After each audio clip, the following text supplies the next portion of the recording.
Hey, welcome back to the Crash Space. My name is Andre. Thanks so much for tuning in. It is April 11th, 2025. It's a Friday afternoon, so we got some time to do a stream. We're going to play some Marvel Champions. Hopefully, you're doing well. It's an exciting time, a busy time in the world of Netrunner, but we always have some time to play some Marvel Champions. Fridays are actually quite nice for that. Hopefully, you're well. I forgot to close that window over there. I don't think that's going to be a problem. I think our lighting is going to be okay. It is a bit cloudy outside, so this might be a bit bright. We'll see if it's a problem. I think it's going to be okay. Normally it's mostly studio lighting. Shout out to this web camera that will either make me bright as red or kind of look pallid. There's no in between. And today we're going to be revisiting the core set for Marvel Champions. Marvel Champions is a really good core set. In terms of Fantasy Flight Games stuff, it doesn't have like a campaign in the core set. There's 3 different villains. You got Rhino, then you upgrade to Klaw, and then finally you end up on Ultron, which is a really nice progression. And in terms of a core set, I don't go back and replay the Arkham Horror core set that often. I don't think it's a fantastic campaign. It's good to teach you the game, and I think one of the scenarios is pretty great. But this core set's actually really quite good, and I think has aged relatively well. That I will go back in time and specifically play these 2 villains a heck of a lot. I think Klaw is easily some people's favorite villain, and I think Ultron is also in that camp. As much as Ultron's actually like pretty difficult, which is kind of nice to see. Where's Ultron 1 and 2? Oh no! Actually, makes more sense. Yeah, that's what we're gonna be doing. We're gonna be playing Black Widow. Mind you, Black Widow is been around for a long time too. Was in the first wave of Avengers that came out. I don't even know if this is timestamped with the year, 2019. So it's been a while. I think technically still not exactly in print. I'm not sure if they're going to print Black Widow, but Black Widow is a really interesting character. One of the first Marvel Champions characters that really piqued my interest because the way she plays is incredibly different. You're playing these cards called preparations, and preparations are cards that you functionally, give me 1 second, you throw onto the table and they don't do anything, but then in the right instance, then they pop off. So you're generally like setting up and getting prepared, and then as soon as you hit a board state where it matters, then you can cancel an effect and do some damage and ready and do all these like really cool spy things, where it's about setting up and then just like popping off, and it's really quite fun. And Black Widow has just built in, not only does she have built in good text that does damage, it's a whenever trigger, and whenever triggers in card games are pretty messed up. It's not once per phase or once per round. So anytime that you fire preparation, you just get to deal 1 damage to an enemy, which gives you good board control, allows you to ping off tough statuses, and actually just gives you built-in damage. The big reason why we're playing Black Widow, mind you, is Agents of S.H.I.E.L.D. was the last box that came out, and it had another spy character in it that came with alongside a couple other preparations cards, and there's specifically some really good preparations and preparation support. So Black Widow got a lot of support just because one of the big characters that Nick Fury came out was an Agent of S.H.I.E.L.D. and was also a spy. Give me 1 second. I just might want to make sure everything is work and live and well. It looks like we are good. Let's talk about this deck real quickly. Let me clean up. So I think today we're going to be able to play through the entirety of the core set. I do think there's a chance we're playing on expert that Ultron 2 and 3 might be a bit too hard for us. I'm not 100% sure. I think Ultron's a really cool scenario because you can tech for it and you can add cards to your deck that make the scenario a lot easier. But just to show you where we're standing, Black Widow. We have 15 hero cards. Now, a bunch of these are preparations. 6 of them are preparations, and preparations are things that you put on the table, they're upgrades, and they pop off when a specific board state arises. So one of them cancels encounter cards, one of them stuns minions, and then one of them just says boost icons don't do anything and you do damage back. These cards are really good, and we have a lot of ways to recur them and get them back on the table, and playing preparations is obviously huge for us, so we have a bunch of those. We have 2 energy generators. These are Black Widow's gauntlets. Oh, 1 second. Black Widow's gauntlets. And these just generate resources for preparations. So you don't need to have both of them on the table, but they do help. We have a couple preparations that cost 2, but it's not unlikely to draw into a hand that has more than 1 preparation. We have Winter Soldier, who is showing up, I'm pretty sure, as a standalone like hero pack in the near future as a hero. But otherwise, Winter Soldier is just a stat brick, but you get generally Winter Soldier for free because you'll have a bunch of preparations and the cost goes down. Synth super important. This card comes down and gives you +1 defense, and actually Black Widow will then have 3 defense, which is pretty good, as much as she does have 9 health, so she is relatively squishy. But it says after you trigger a preparation ability, you can exhaust this to ready her, which means it's very easy to do go for a block and then ready. And there's also some interesting ways in this deck that you can fire this during the hero phase if you haven't used it, by grabbing an enemy from the deck, and there's a lot of cool build arounds for this, but it's a card that's quite nice. Then we have a safe house. This is 29, not the new one, 223 or whatever it is. This card is very, very good, kind of unbelievable. It's only an alter ego action, but you can choose a preparation from your discard pile and add it back to your hand, which is just absurd. We haven't mentioned, mind you, Natasha's ability when she's alter ego says that the first time we play a preparation card, we draw a card. So not only does Safe House draw a card, then we play the preparation, which draws a card, and that is obviously just really, really good. And of course, our preparations are expendable cards, so being able to use them over and over again, especially some of the best ones that you can choose from the scenario from your discard pile, is very, very good. You do have to be careful with Safe House, is that when you do deck out and you shuffle your discard pile back into your deck, that is the one situation where this gets a lot worse. So you do have this kind of ebb and flow. Next up, we have two of these, Dance of Death. This card technically is reformatted in a way that makes it more clear. Each of these are considered individual attacks. On its own, paying 3 for its 6 damage isn't on rate generally in Marvel Champions, but the fact that you can, determine where these damage go, so you can ping a tough status, then do 5, that's where the flexibility for this card is.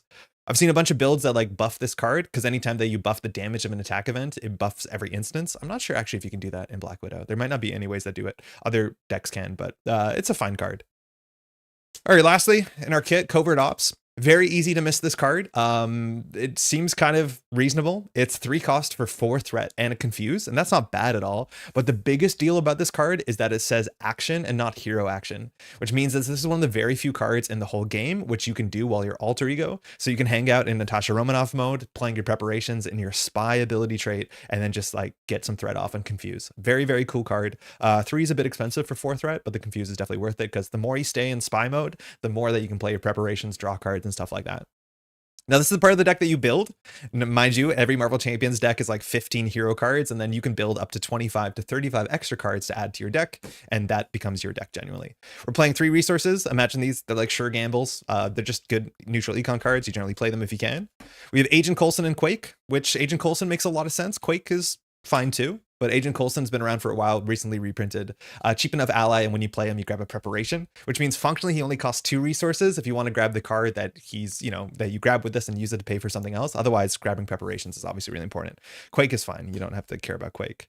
Nick Fury, because Nick Fury's busted, and Professor X, because Professor X is busted. Again, very, very strong neutral cards. I play these almost all the time. I have to find good reasons not to play them. Specifically, we're playing Nick Fury in this deck because Nick Fury is shield and a spy, and almost all our characters are spies or shields, besides Professor X, so it is a theme deck to some extent.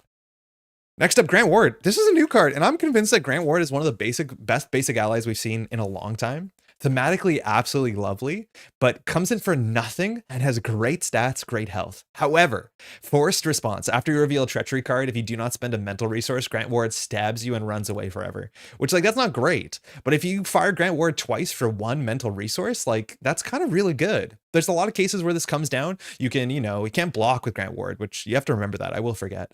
But you can just get a bunch of free threat, especially on turn 1 from your hand. This is the easiest card to play. I think a 0-cost ally is just busted. And even if we pay 2 resources over 2 different turns, like that's an absolute bargain. And if you don't want to pay for it, you don't have to. You just take 2 damage. I like Grant. I think Grant's fantastic. All right, now we're playing some basic justice cards, Homeland Intervention, because we have a whole bunch of shield cards. We can exhaust them to take threat. I didn't want to play a full playset because it's only good once we're set up, so we're only going to play a couple of these. Is the table? Oh yeah, there we go. That's better. Next up, Under Surveillance. Another staple card, especially if you play solo. You attach it to the main scheme and the target threat goes up by 4, which is a lot for a solo player. And because we do want to hang out in alter ego, this can be very dangerous that we threat out and lose the game, especially for Rhino, who only has 1 main scheme. So you generally play Under Surveillance. Neutral cards, build support. No surprise.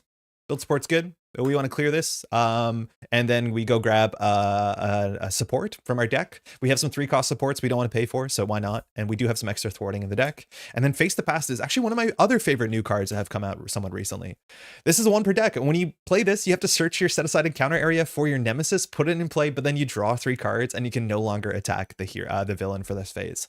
There's a lot of really good reasons to play this card in just about any hero, but specifically for us, we have a whole bunch of cards that say, like, when a minion comes into play, stun them or confuse them, do damage to them. And that means once per turn we fire Preparation, which means we ready ourselves with our synth suit. Let alone we are also playing a very cool card called, I love the flavor of this, especially because the art lines up with our nemesis, but Informant. It says when a minion schemes, discard Informant. That activation removes threat instead of placing it. So we can consistently go get our nemesis who can scheme for like 7 or 8 and just say, no, you work for us, and you can clear the board. Just a really fun interaction. I'm a big fan of it. Okay. Next up, neutral stuff, Quinn Carrier, just a resource generator. We'll play that for free. And then we have 2 friends from the last set. We have Leo Fitz and Gemma Simmons. Leo allows us to search our deck for a tech card. We also are shield traded in alter ego, so we only pay 1 instead of 3. And we have a lot of tech cards, including a bunch of preparations. And then Gemma just gives you resources to play for tech cards. And again, a bunch of our cards are tech cards, specifically a bunch of our preparations. I think almost all the Black Widow preparations, barring, okay, 2/3 of the Black Widow preparations are tech cards. Play 2 espionage. I've never played more than one of these in the deck. It says when the surge keyword fires, we get to trash this if we want to draw 2 cards. On expert, which we'll be playing, there's always surge in the deck. I don't think there's going to be a lot of surge in Rhino, but there's a fair bit of surge in Klaw, and I think there's a bit of surge in Ultron. So you just put this down, and on the turn that surge happens, you end up drawing 2 to 4 extra cards. And let me tell you, I feel like if you've watched some of the gameplay up on the channel, turns where things get really dicey are usually the surge turns. So it's nice to have tempo that you can like claw back, pun intended, from the villain when they suddenly drop like 2 or 3 encounter cards when you draw exhaustion into like a gun runner into something else. So I haven't played 2 of these, but it's nice. It's a neutral card. Speaking of neutral card, this one's also pretty good, especially in Klaw. This is a card you can only have 1 per player, though. It's called Target Acquired, and you can just cancel the card's boost ability, which is the star icon, which means like Klaw has so many boost abilities, but if we just find something, we're going to be prepared for it. That's what preparations do, and we can just discard this, and also the villain will take a damage. Informant, we talked about this. Good. Another card that's been around for a while, though. Counterintelligence. There's also intelligence and counterintelligence. One of the Nick Fury cards also similar to this, but better. Just prevents 3 threat. Notably, a lot of our preparations are hero interrupts. This one's actually an interrupt. So even if we're alter ego and someone schemes, we can just say no, prevent 3 of them. This is one of our most expensive preparations, but it's a nice safety valve, especially against Rhino, who we can have issues. This is new tech. Prism Dust. It's the same as one of our other ones that we have in our deck called, I want to say the stun one. I forget its name. Well, Widow's Bite. This, when a minion comes into play, we can confuse the minion and deal 2 damage to it. We have other ones that do stun the minion, deal 2 damage to it. We're just playing 1 of each preparation because it's kind of fun. And so we'll have a toolbox. Finally, this is the most important card that just came out, I think, in a while for this sort of archetype. It's called Practice Plan. It's free. And you can have 3 as much as you only have 1 on the table. And it basically says, after you discard a preparation card, discard this to add that preparation card back to your hand. Because all of our preparation cards are very powerful, but they're one-shots, this means that we can fire everyone twice. And then we'll start the next turn with 6 or 7 cards in hand. Let alone this is so cheap, and because they're 1 per turn, or 1 per player, excuse me, it really incentivizes us to not like hold on to our preparations for the perfect time and just use our preparations whenever they make a bit of sense, which has been a problem I've had playing preparations, is that I'll hold my preparations and be like, oh, I won't cancel 2 boost icons, I'll wait for 3 boost icons. And this just says use it. Just use them whenever you can, because you'll be redrawing them, replaying them, drawing cards.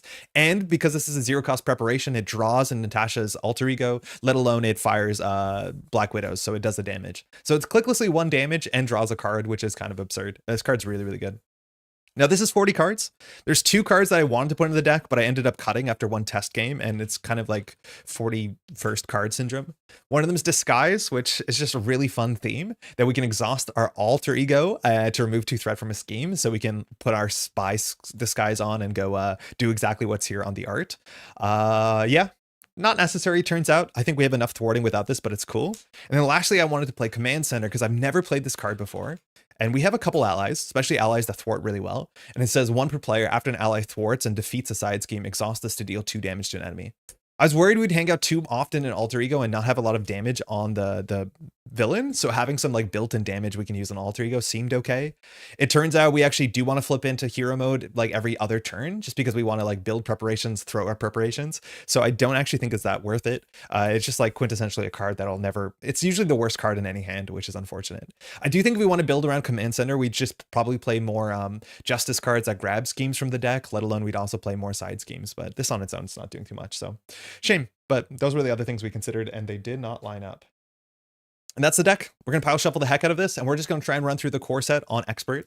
Notably, Natasha, let alone Black Widow, did not come out in the core set. So they came out after, but we're going to go through all the core set villains, which most of them hold up really, really surprisingly well, which is kind of nice. Hopefully y'all are doing well. I also want to shout out, we have some new technology on this channel. I've been working on this for a second, but if I'm not mistaken, you notice I don't have a hero dial here, and we don't have any villain health in a second, but we've now offloaded that to technology. Cool. I've not used this before. I did a test stream to make sure they work, and they work, but I'm able now to control the same controls that I use that controls all the card arts and all this sort of stuff. I can now track health. And so instead of like squinting at some small dice, if you're not watching at 1080 or 1440, you should be able to know where the villain is, how much health they have, how much health we have. And that's all I have for tracking as well. Hey, Patrick, I love that. Yeah, I think it turned out quite nice. And I have all the controls to change everything, the names and all that. So it should be relatively tax free. I don't know. It feels strange. Like as a board game, I like moving components, but now I also have the keyboard on my lap, which makes it a lot easier than straining over here, which is what we've been doing for a while now. Hopefully you're well. Okay, I need to shuffle the heck out of this because obviously we ordered it for the sake of the stream. And we'll set up and we'll go through Rhino. Hopefully everyone has been well. I wonder if there's been any cool Netrunner cards recently released today. Or any great articles. That's me baiting engagement. But I think I'm absolutely super hyped for Baz. As much as I'm a big Az fan, and I find that name to be a bit aggressive. All right, we'll shuffle this up. Okay, so the core set doesn't have any campaign rules. It doesn't have it does actually have a narrative, like all the scenarios are attached, especially if you read the main schemes. I forget if it has like narrative in the booklet and like comic pages. It might, but it's been such a long time since I've played that as a campaign. But the core set is like genuinely pretty good. I would say the first villain, Rhino, is the least interesting and also can be the most punishing, specifically if you're playing single player, solo, like one-handed, and I'll explain why in a second. Okay, so let's move the mouse. I don't think we're going to need that for a minute. This is Rhino, but let's start here with Rhino's first scheme, the break-in. And first scheme, also the only scheme, which is one of the big problems with Rhino. If Rhino schemes out, you just lose. And a lot of players, especially new players playing Marvel Champions for the first time, maybe stick an alter ego and then Rhino schemes and then you draw an encounter card. You can lose on turn one. It's a possibility and you do have to watch out. But this is the break-in. It just says what to play with. So we're playing with the base encounter called Bomb Scare encounter set. And Bomb Scare is pretty trivial. It's not very interesting, but it is one of the easiest encounter sets. Technically, you can and should replace this if you want to make this more interesting. And then we're just playing with Standard and Rhino, which is still a lot of cards. We just advanced to stage 1B. Yo, Brendan, how's it going? The break-in. So it needs 7 threat for us to lose. And if this stage is completed, we lose the game. That is a problem. That's not only a low threshold, but there's very few scenarios that have that low of a threshold and have it be the only main scheme. Most scenarios from this point on, again, they wanted to keep it simple because it's your first scenario of all time. That is it. There's no text on this, just flavor text. Rhino is trying to smash through the facility and steal a shipment of vibranium. You must stop him. So that's all that's going on here. It's pretty straightforward. And then we have Rhino himself, and we're going to be playing Rhino 2 and Rhino 3 because notably we are going to be playing on Expert. And Rhino 2 and 3 look like this. Rhino, again, is the only villain that doesn't have actual text. Comes in with 15 health. Attacks for 3, which is really high. Mind you, this is Rhino 2. And it says, when revealed, search and counter deck for breaking and taking side scheme and put it into play. So we'll pull that up in a second. But that's all we have to do. Rhino has no text. It's not anytime Rhino attacks, do something. It's just straightforward. It is Rhino, and Rhino is kind of dumb and kind of wants to hit you really bad. A lot of the counter deck causes Rhino to attack again and again and harder. You also can't just get one shot by Rhino. Rhino can attack for like 6 or 7. So having around allies to block for it is important, as much as our deck doesn't have that many allies. Breaking and Taken. Funny name. This scheme comes in and it just has a hazard icon. So I'll be drawing another encounter card. This reminder text. Welcome to your first Marvel Champions. And when revealed, you place an additional threat here per player. Rhino is breaking things and taking them. Thank you, Fantasy Play Games. Still training, so I can't say love the stream last night. Still haven't played my copy of Champions yet. Ooh. Brandon, I don't know if you know which heroes are in that box, but is there like a certain hero that you're most excited for? And if that's the case, welcome to, I don't know if I'm spoiling it for you, but like welcome to the core set experience. It's like a legitimately very good core set. I think Rhino is the only like hero that I don't often replay because again, Rhino's a bit too little going on, but Klaw is fantastic and Ultron's really interesting and difficult and very, very cool. Feels like a very worthy fight. When I introduce new players to the scenario, I always have to warn them that it's so important to pace yourself between threat and damage with the scenario. Yes. And that's like, I think my only real criticism about this is that if you can just get schemed out and then you lose and you feel like, what? I was in alter ego for 1 turn. And it's like, yeah, that's just how it is sometimes. If Rhino schemes and then you draw the encounter card that says scheme, like it's over.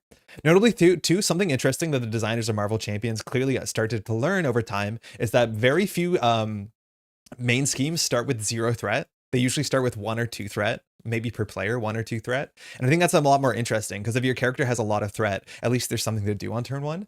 Notably here on Rhino 2, there is the side scheme, which we're definitely going to try and clear on turn 1. So we're going to hop up to hero mode. But yeah, it's nice now that they consistently start with at least something. So you feel good about, you know, being a thwart heavy hero on turn 1 and you're not feeling like you're useless. Ms. Marvel def? Oh, Ms. Marvel's not in the core set. You mean Captain Marvel probably? I think you mean Captain Marvel, right? She's very good. All right, let's do our mulligan. Again, we're Natasha Romanoff, and Natasha says after you play a preparation card once per turn, draw a card. So we definitely want to play preparation cards for many different reasons. First card is strength. It's a double, 2 resources. Covert Ops, we actually could keep this. This actually might be a perfect card we keep in our hand so that we don't have to flip up, especially because we have a double. And then we can confuse Rhino, clear, breaking, and taking, which, you know, has 3 threat on it. So that's a good start. So this is actually a pretty good keep. We're definitely looking for a preparation. Homeland Intervention. It's a card that scales with how many shield cards. There's no way we're keeping that. Espionage. This is a preparation. It's not the most important preparation, but it does do preparation stuff. I don't think there's that much surge in this. We're playing on expert, mind you. We have counterintelligence, also expensive preparation, but it is a nice like panic button because if Rhino ever schemes, we'll put that in the maybe camp. And then finally we have the Quinn Carrier, which is probably too much money. It's something that we want to play by clearing our side scheme. But I think we're going to play Covert Ops on a card. So it's going to be hard to play 3 resources for this card. So I think we're going to put that in the no camp. And I think we're just going to try and high roll. The chance of us not drawing into a preparation is pretty low. So I think we can throw out these preparations. If we want to be a bit cautious, we can keep Espionage. But I think we're just going to kind of throw it and crank it and try and get the best we can. Grant Ward is in play. All right. Let's see how quickly he betrays us. Love Grant Ward. There's Widow's Bite. So we have a cheap preparation. That's good. Again, if minions come in, and there's unfortunately not a lot of minions in this deck. It's pretty straightforward encounter. It's back. And then finally, the Under Surveillance. That's really good to get on turn 1. I don't think we're going to be able to play this, but this will just give us so much safety that it's not a 7 threat scheme that we can just lose to. So this is pretty good. We could definitely play this. Hey, Recursion, how's it going? I do love the new tools for Widow Justice. They seem really powerful. I played one test game yesterday where we played against Klaw and I felt in control. We did run into a problem when like 3 minions showed up and then we had to like really pop off, but it is just some really, really good stuff for sure. Oh, you bought it. Came with a few expansions, Green Goblin and a few others. Oh, Green Goblin's really good. That's a really good like side standalone scenario box. I'm a bigger fan of the second part of Green Goblin than the first part. The first part's still fine though. And Miss Marvel, if you bought it, Miss Marvel is a lot of fun. But Brennan, do be careful. It is one of the harder Marvel Champions heroes. It's like a very unintuitive playstyle in some ways. Hey, PMK, happy Friday. How you doing? But Ms. Marvel is really, really cool and comes with some. I'm not very good at saying which cards came in which like expansion, but I know Ms. Marvel had some cool stuff. All right, so first thing first, we are definitely going to play Widow's Bite. So if we play this, it draws a card. So then we'll be up a card. Then we want to play Strength plus unknown card for Covert Ops. Then we'll probably just play Grant Ward and then we'll hold Under Surveillance. That's probably all we're going to do here. I think we do want to play this eventually. We're not going to play it on this turn, but I think that's what we do. So what we're going to do is we're going to pitch Espionage to play Widow's Bite. And again, Natasha says that the first time a turn that you play a preparation, we'll have this as a ready icon, we can draw a card. All right, we do attack acrobatics as another preparation. Widow's Bite is the one that says, and it's only a hero interrupt, is that when a minion comes into play, we can deal 2 damage to the minion and stun it. Anytime we fire a preparation in hero mode, we also get to do a damage, which is good. Rhino only has 15 health, which is not too bad. Notably, people are upset at the wording of this because this does not stop Quick Strike. Apparently, Quick Strike goes off before this, which I find slightly offensive. It doesn't seem like it should be like that. Then we'll play 1, 2, 3 for Covert Ops. Covert Ops just says remove 4 threat from a scheme and confuse the villain. So we'll confuse Rhino and we'll just clear it, breaking and taken. Not have to worry about that. I think that means we won't hop up. So we're going to lose Natasha's activation here. And so we'll play Grant Ward, who, again, I'm a big Grant Ward fan. I think Grant Ward is absolutely cracked. Comes in for free. We have to remember that interrupt, obviously. And we're going to exhaust Grant Ward just to do 2 damage. So if I'm not mistaken, the overlay, it works. Rhino, it's on 13. Nice. This card will hold. I think it's fine here. We lose our activation. Our activation would be 2 damage, but then Rhino will attack us. And Rhino attacks for 3 in a card, which I don't want to do that. So I think we're just going to stay here and pass. So if that's the case, we'll hold on to this and we'll draw 5 more cards. Oh, I didn't say it, but Black Widow has 9 health, which is, she's incredibly squishy. All right, practice plan. This is our new card. It's a clickless draw, which is nice in Alter Ego. And we do want to flip up because we can only use our preparations when we flip up. So we're going to try and flip up to hero mode this round. Okay, 2 of them, a bit ugly because you can only play 1 per player. Okay, game. Energy. Ooh. And Quake. Okay, at least we'll be able to dump our hand. Quake, mind you, is not bad. 2-cost allies are totally fine in this game because you can always like attack for 2 and block. But in theory, she also like chips down minions if you hang out in Alter Ego mode. All right, 1 per player. Get the break in. Rhino activates but is confused. And then finally we draw Drawing Near. It's nice that we're in Alter Ego mode, but we don't have any cards in our hand that can do this. So Drawing Near is from Standard 3, which we're playing. We probably should just play Standard, honestly, for the core set experience. I just think Standard 3 is a bit more interesting. But this is after your turn begins. Discard the top card of your deck, face the past, and then put one pursuit counter on pursued by the past for each icon on it. Okay, this is now too far away. So this is at 1. If it hits 4, we have to grab our nemesis. So that's just like a nemesis clock we have going on. What are you looking forward in the upcoming wave? I'm not too like deep into the spoilers to know exactly what's coming out. I know that I looked at the cards, like the protection cards, and I'm a huge protection fan from Silk, and they look just busted, like super busted. And Silk looks really fun with like deck manipulation and canceling certain encounter sets. Like that looks really fun. Aerial stuff hasn't like really grabbed me. I don't think I've really enjoyed many aerial decks, so I'm not sure about Falcon. I think Shuri's just busted as well. Like Shuri's immediate like tech rearrangement plan looks really good. So Shuri also looks kind of great. A much more interesting version of Black Panther, who's kind of straightforward. But yeah, the protection cards look super, super cracked. I think there was an upgrade that was just like absolutely nonsense power level. All right, so we didn't draw Treachery, so we don't have to deal with Grant Ward. Drawing Nearer, if we want to get rid of this, we have to discard an identity-specific card, and we don't have one. So of course we're going to play Practice Plan, and because it's our first preparation with Natasha, we draw a card, not identity-specific. Okay, so here we can play Quake if we want to for 2. We can play Informant, or we can play Under Surveillance instead. I think I'm going to prioritize Under Surveillance just because that's how we lose. If this thing threats out, we can just lose out of nowhere, and we want to avoid that. And I'll just hold the Informant for next turn. Actually, I don't even think Informant is that good because there's just not a lot of minions in this set. It's kind of a cool thing when you play preparations is that there's so many preparations in the game now. You can actually like tune your deck for the encounter, and there's like 3 or 4 minions in this learn to play scenario. So we're going to play Quake for 2. Quake's text matters if we're in alter ego and minions are scheming, but otherwise her health and stats are fine, and we'll just use her as a chump block if Rhino really pops off. Then we'll pitch 2 of these to play Under Surveillance, which we attach to the main scheme, and it just means that it now, instead of having a 7 threshold, it has 11 threshold. It just adds 4. Should have typed more letters. Yeah, and that's really important. This scales poorly with more players, but it scales really well with solo, because adding 4 for solo is a lot. All right, we're going to flip up for the first time. Mind you, Black Widow's text just says when you fire preparation, you can do some damage.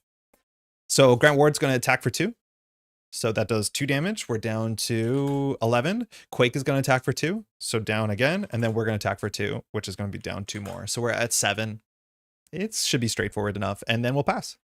We'll ready up. We're going to pitch this Informant, and we'll draw only 5 cards because our hero only has 5 hand size. Synth Suit. This is huge.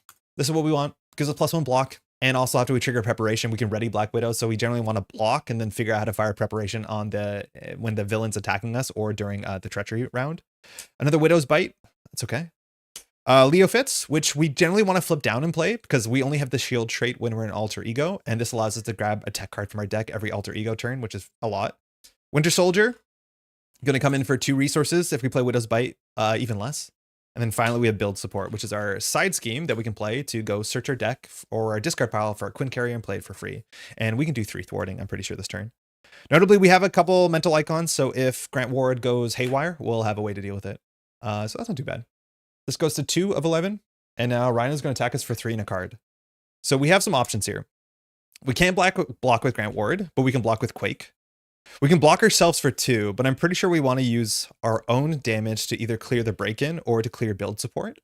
So I think our activation here is pretty good, and the 2 damage from Quake doesn't seem great, so I'm going to block with Quake. So Rhino's attacking for 3, 4. It defeats Quake. And then we draw 1 encounter card.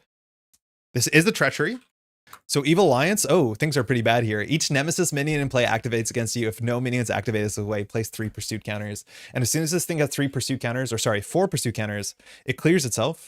And then we have to go grab our Nemesis. So things got bad. Our Nemesis is Taskmaster. Taskmaster comes in with 4 health and gets additional stats for each attack and scheme we have. Notably, we have a trigger here that we can do. So we can decide to Widow's Bite here to stun Taskmaster and do 2 damage and then another damage. That might be okay. If we stun Taskmaster, it incentivizes us to stay in this mode. Because ideally, we want to hop down to deal with drawing nearer, to deal with some other stuff. We also need to play for Grant Ward. So I think we will pay 1 for Grant Ward because we revealed the Treachery. We'll pay a mental. If we do use the Widow's Bite, we won't be able to play Winter Soldier that easily. Taskmaster gets Grant to betray you. Unlucky timing. Yeah, not my favorite. We're also going to grab this encounter card called Killer for Hire, which, like, not super important that we clear this immediately, but it has 4 threat and has an acceleration icon on it. So every round will be adding 2 threat per turn, which we still have a pretty big ceiling on us. So we really have to decide what to do here. This actually got interesting fast. So what happens if we, firstly, do we want to stun? We, in theory, can use Practice Plan to do 4 damage and defeat it, but then we won't play Winter Soldier.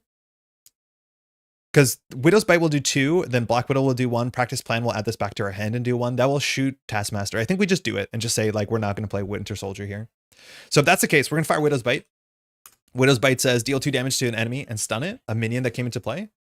So Taskmaster's stunned. And of course, Black Widow says that, hold on, I have a shortcut for this because there's so many Black Widow cards, that says whenever you play Preparation, deal 1 damage to an enemy. And then we'll fire Practice Plan, which unfortunately every other practice plan is in our discard bin. That says after you discard a Preparation, return it to your hand instead. And because this is a Preparation, Black Widow will do 1 damage. So at least a one-shot Taskmaster. Now we have to put Killer for Hire into play, which again, this has an acceleration icon, and we have to shuffle. At least adds 2 minions into the deck, so all of our like Nemesis cards go back in.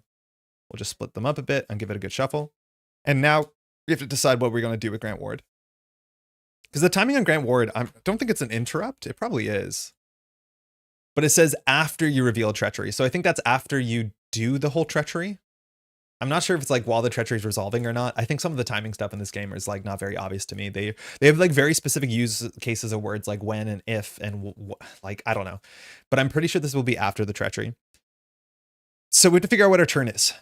Grant Ward and Black Widow can defeat Killer for Hire, which I think is our big priority. This will go up to 3. Rhino can go 4, 5, 6, 7, which is why we have the extra padding there. We could still technically lose, but it's unlikely. We'd have to get very unlucky on both boost cards and an encounter card that causes Rhino to scheme. So that's the case. I think we will throw out build support because I don't think there's a shot we're playing it here. All right, it's back to us. Grant Ward's around. We're around. Oh, we have to discard the top of our deck.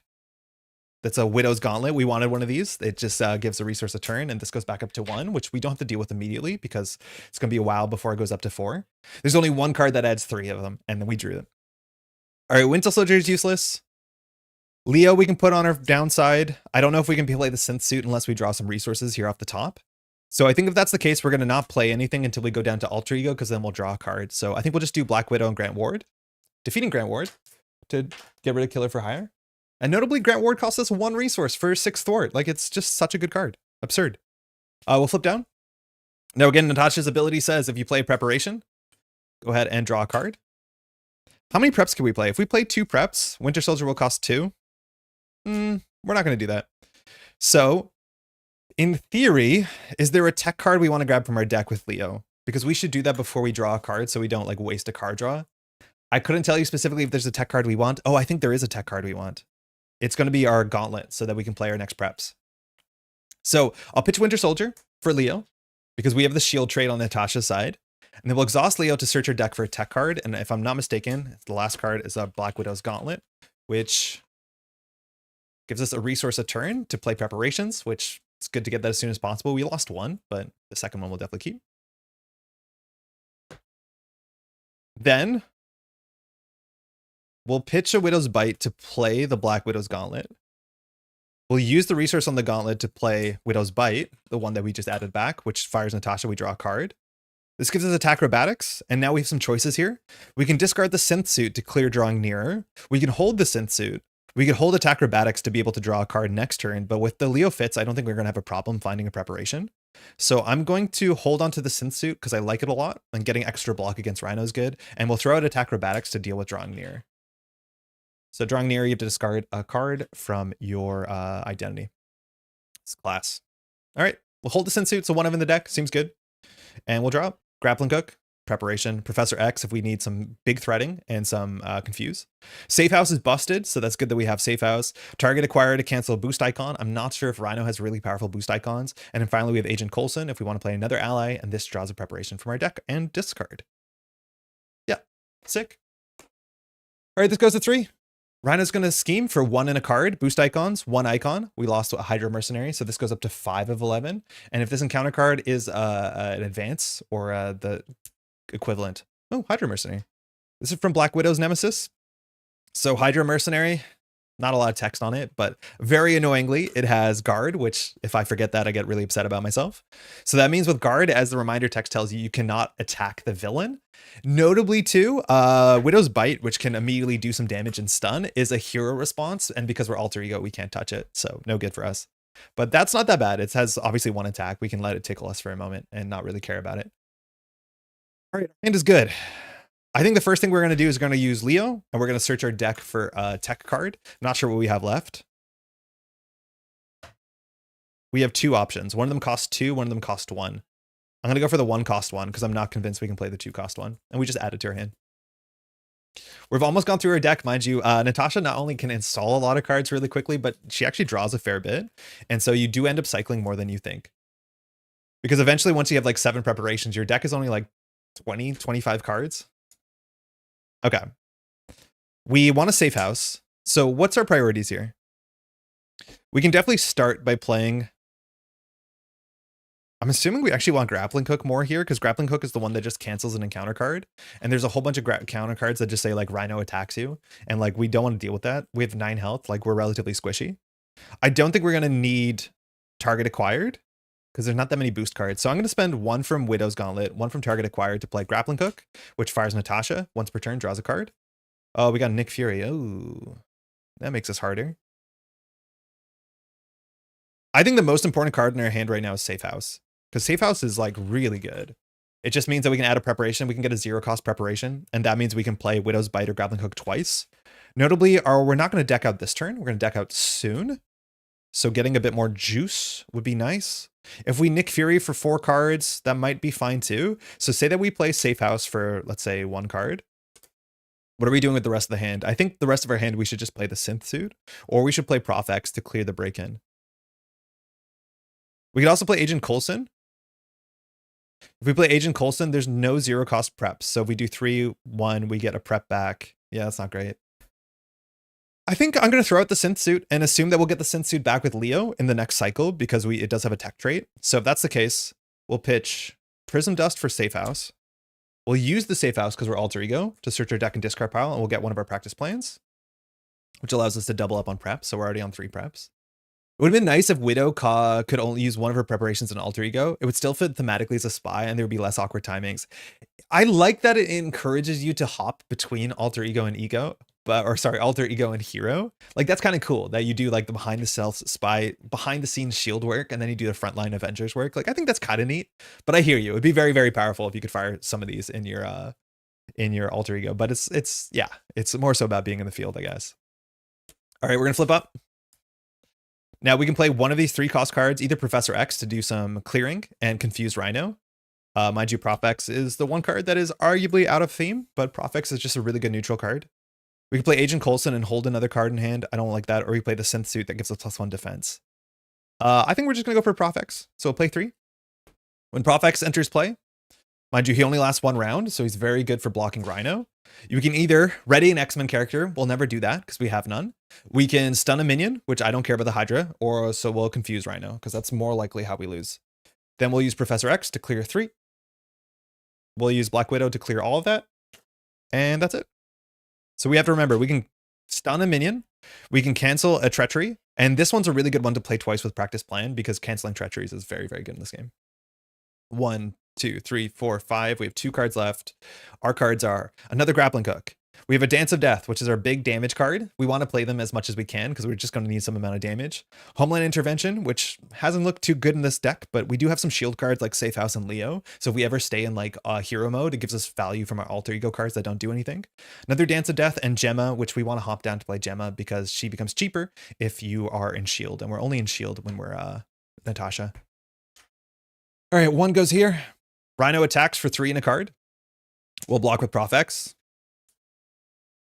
No boost icons, hard to keep down. Professor X is defeated.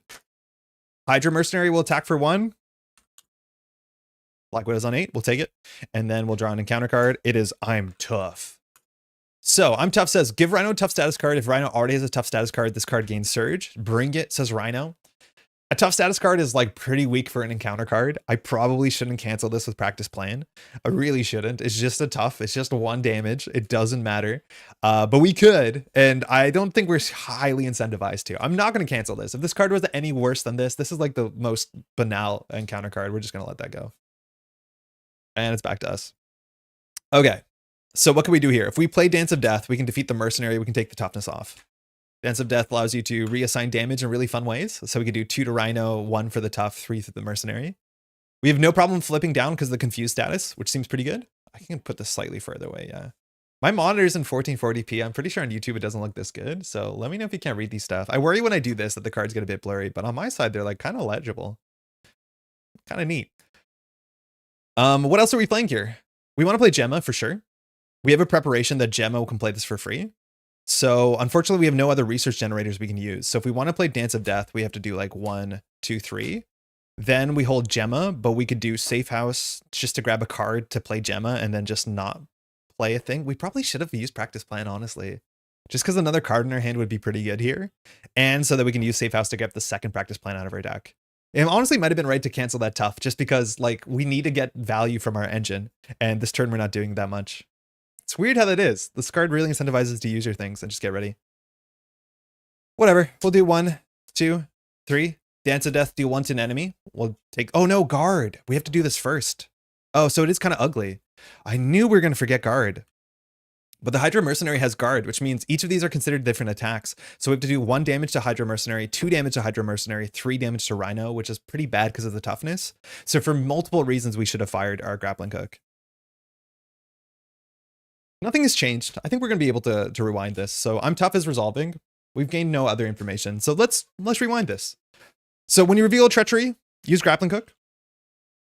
So grappling hook says, when you reveal a treachery, cancel the effects of the treachery and discard it. So we'll cancel this. We've used a preparation so we can do 1 damage to a character. We'll do 1 damage to the mercenary. Then a practice plan says when you're going to discard a preparation, don't. That's a preparation, so we do 1 damage. We'll do it to this guy, and then this goes back into our hand. And this just gives us a little easier time to deal with the board, because that means we can do 1, 2, 3, and that will line up a bit better.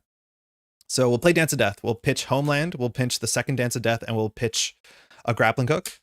Dance of Death again does 1, 2, 3. So we'll do 1 damage to the mercenary. Guard is offline, I'm pretty sure, so we can do 2, 3, which does 5 damage. So Rhino's on 2. We could defeat Rhino right now. What happens if we defeat Rhino? What's Rhino 3 look like? Rhino 3 says stun each hero, toughness. I think that's totally fine. So we're going to attack for 2. That defeats Rhino. And that means Rhino will advance to Rhino 3. Rhino 3 attacks for harder, schemes for the same amount, has 16 health. So we do this. Not a huge jump in health. And when revealed, we're stunned. Mind you, we exhausted to do that, and has toughness. So the confuse stays, which is pretty nice. So we can still flip down. Notably, it is technically still Rhino, so it's the same character. So attachments and all this sort of stuff will stay on Rhino. And then from here, we'll jump down. All right. When we're jumped down, we have a bunch of things we can do. We can search our deck for a tech card. I just want to see if we have any. We don't, so that doesn't do anything. Actually, I do need to shuffle this because we'll end up drawing a card. Okay. We'll use grappling hook to play Gemma. Gemma gives us a mental resource to play for tech cards. Then we'll use Safe House to search our deck or discard pile for preparation. I'm just going to get grappling hook back because I like grappling hook a lot. And then we can play grappling hook because it's a tech card, saving 1, saving 1. So grappling hook comes into play, and then Natasha can draw a card. We might as well do it. It's a genius. Do we want to hold on to a genius? I think we'll hold on to a genius and we'll pass the turn. So we're going to deck out. We draw a covert ops. That's nice to have a genius. And every time you deck out, you shuffle your deck immediately once it's empty and you give yourself an encounter card, which will be waiting for you. We've been doing pretty good. Rhino hasn't been posing a big threat here. We haven't been like amassing a super critical amount of preparations. Like we've been staying on top of things. And I really do like last turn that we were actually incentivized to pop our practice plan and just like push ourselves forward, especially because it ended up doing a bunch of damage to Rhino because we lost the tough status. That actually did matter. Should shuffle on camera. It's more reasonable. We have to draw 4 more cards. We get a practice plan. It's good to have those. It's cheap and draws a card. Synth Suit, love it. Again, a really nice card. Not super necessary, but it means we can block every turn functionally because we'll be firing a preparation.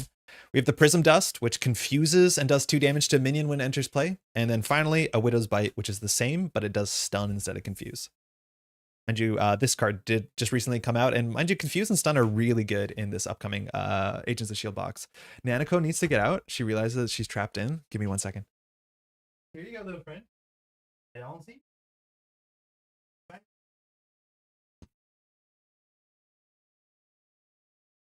When she falls asleep on the bed and then I close the doors, so she's stuck in the studio, and then she's like, oh, hold on, and she tries to get out. It's very cute, as cats are.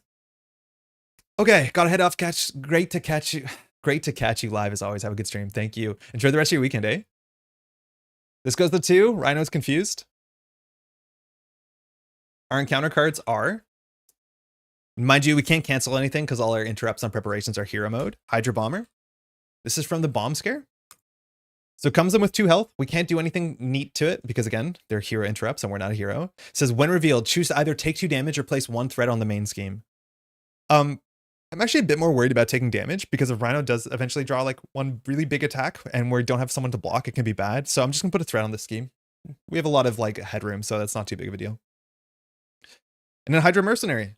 All right, we have a bunch of minions. We're actually not that good at dealing with a bunch of minions at the same time because unless we draw our Phantom Knives, this is just in the way. And so it has 3 health and guard. So notably, the only damage we have in our hand is 2 damage. And so the way that we have to clear the way from these things, and they only attack for 1 apiece, is by doing a whole bunch of, like firing a bunch of preparations all at once. This is the exact point where Safe House is now a bit ugly. And so the only way that we can fire Safe House is what we want to do is we want to pitch a preparation to another card that we play, and then we can grab this back with Safe House. So we're super incentivized to pitch a preparation. Are those numbers graphics new? Yeah, I just made them just the other day, and so that it's easier to track things. I'm still going to use dice for things like this. Maybe I could do the main threat up here as well and have like the amount of threat on the main scheme. But normally I use dice and the style for everything. How's it going, Eric? Hopefully you've been well. Okay, we have to decide how to get through this. Notably, the Mercenary has stun, or sorry, has guard. We can search our deck for a prep, which is good. We in theory also could just stay down here and continue to set up and hope that we like buy time until we draw one of our Dance of Knives things. So we have 2 Dance of Knives, and which is like 25 cards.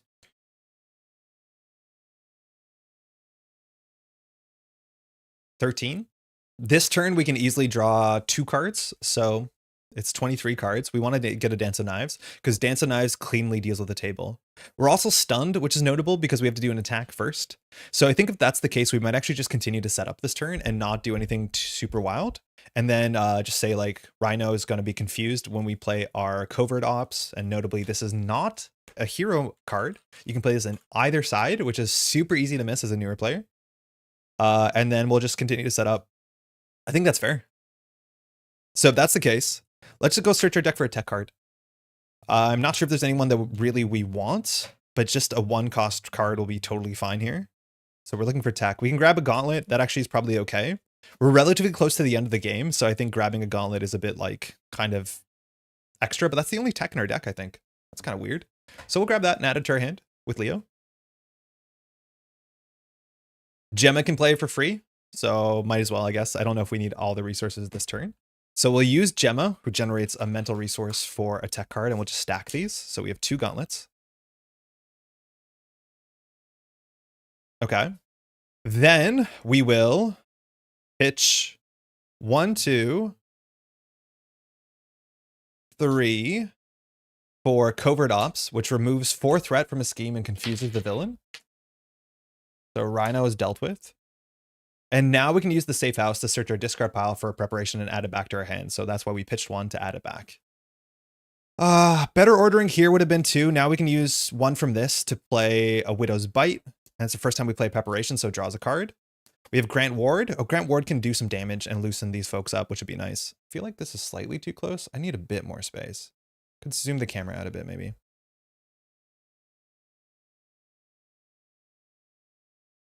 Otherwise, we can play Practice Plan. We can play Grant Ward. We can play Prism Dust and just ignore the Sensu. I think that's kind of fine. We don't do anything with Natasha here. We could recover for 1 health, which is like whatever. But yeah, we'll play Practice Plan. We'll play Grant Ward for free. Again, one of my favorite new cards. There's been a lot of really good like staple cards in the last set. So Grant Ward comes in. Grant Ward will attack this Hydra Mercenary just to lower the health. So if we draw a Dance of Knives, it'll be a bit better for us. And then I think we're just going to throw out the Synth Suit to play Prism Dust. Doesn't do anything, mind you. This is only going to work in hero mode, but we just want to play a bunch of preparations so that if we do jump up... Well, actually, we can keep the Synth Suit and play this for free with the Gauntlet. Yeah, we'll keep the Synth Suit. Actually, we probably don't keep the Synth Suit. I think we just need to find our knives. So I think holding on to this is not that important. All right, we'll exhaust with Natasha to recover. So we go up to 9. We're at full health. We can't go more than that as much as she has 3 recovery. And then we'll just pass the turn. We have to watch out. Grant Ward is the one interrupt that is easy to forget. We'll draw 6 cards. Prof X, not super necessary. Quake, okay. That is some cheap damage. Strength to play Quake for free. Winter Soldier is entirely free because its cost is reduced by each preparation, and we have 5. Agent Coulson, draw a lot of allies all at once, and then we have an Informant, which is a nice cheap preparation to play as well. Again, I don't think Leo finds anything anymore. I think all the tech cards are on the table, so that's another incentive to like jump up consistently. It might have been okay to jump up that round, just so that we can start using these. Because now the practice plan doesn't do anything. Luckily, we didn't draw into another one. I think that's something I have to learn with Black Widow, is how greedy do you have to be and how much do you want to like jump up and jump down. All right, Breaking gets 1. Rhino's confused.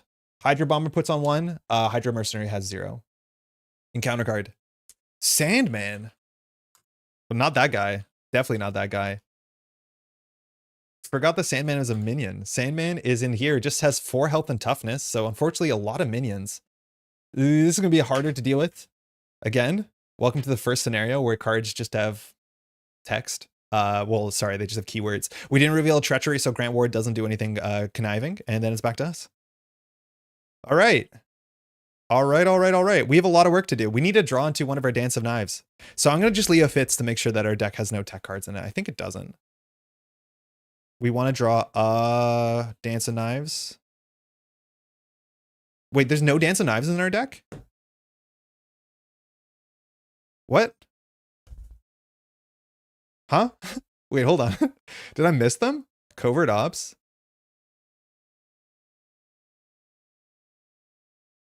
Oh my god. I've been throwing cards out in this discard pile.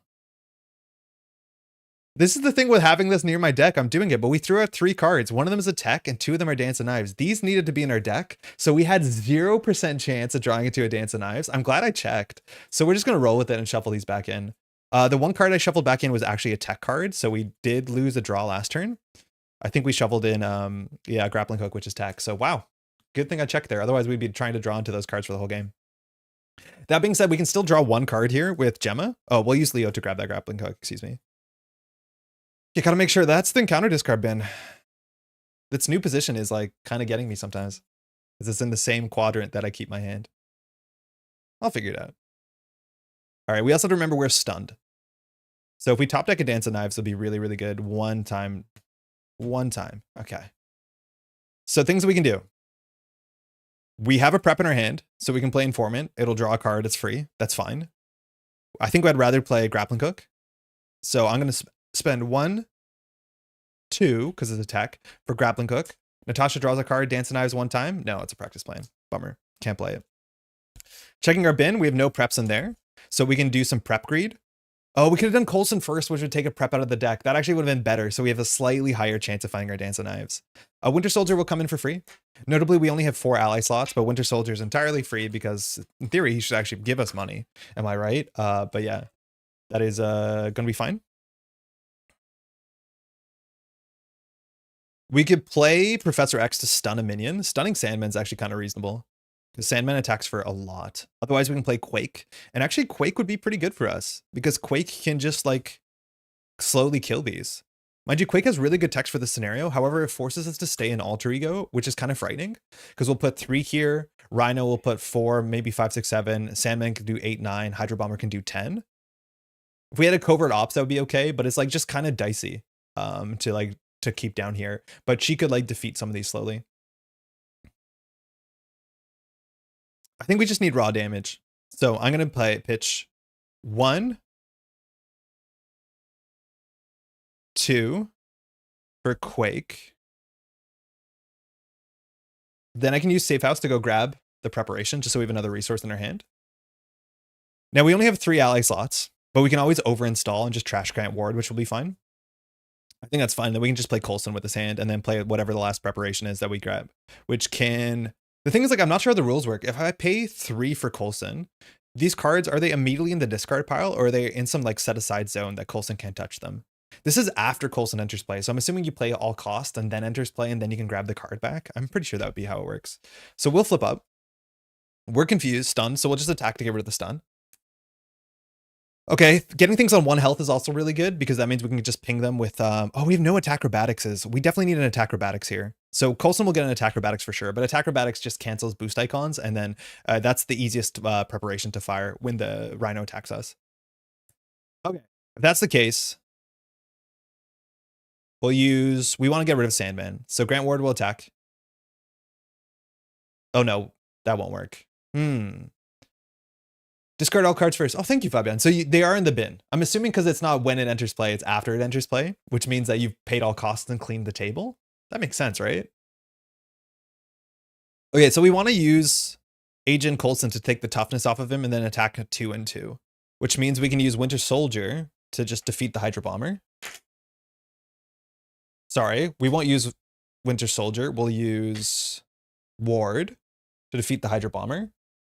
Then we'll pitch 1, 2, 3 for Agent Coulson.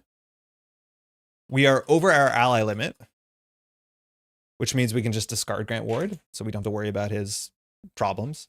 And then when Agent Coulson comes into play, it says search your deck and discard pile for a preparation and add it to your hand. And Agent Coulson comes in with 3 health and good thwarting, as much as we can let the thwart go on. So we're going to search for an attack acrobatics, because this is one of the best ones if there's minions that you want to deal with. Because attack acrobatics says that when a boost card is turned face up, you can cancel all the icons. And ideally that's good because it does damage to Rhino, but also on top of that, it means that we'll fire preparation guaranteed, which means we have 2 damage pending. All right, we'll play attack acrobatics for free. We have this informant. I don't think it's super important to keep. It might have been better actually to keep a practice plan, but I'm not going to retcon that. We've already retconned something because that is a card we can definitely play next turn. This one we probably won't. Okay. Then we'll have Agent Coulson attack for 1 damage, taking the toughness off. And then we'll have Quake and Winter Soldier each attacking, taking the Sandman down. We still have Guard, which we have to remember, but this has 1 health, so it shouldn't be that big of a problem. I think I need to zoom out the camera. This is a very board heavy character for sure. And that's going to be it. Let's ready up.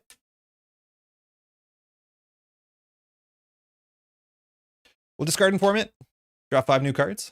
We get Espionage, our build support, which at this point probably isn't worth it. I don't think we'll play the Quinn Carrier, but it's something we can do. Another Espionage for Surge, a final attack acrobatics, and then Covert Ops, which is 4 threat and a stun. Or sorry, confused, and we can play it on either side. Reagan goes to 3. Rhino's going to attack for 4 and a card, which is a lot.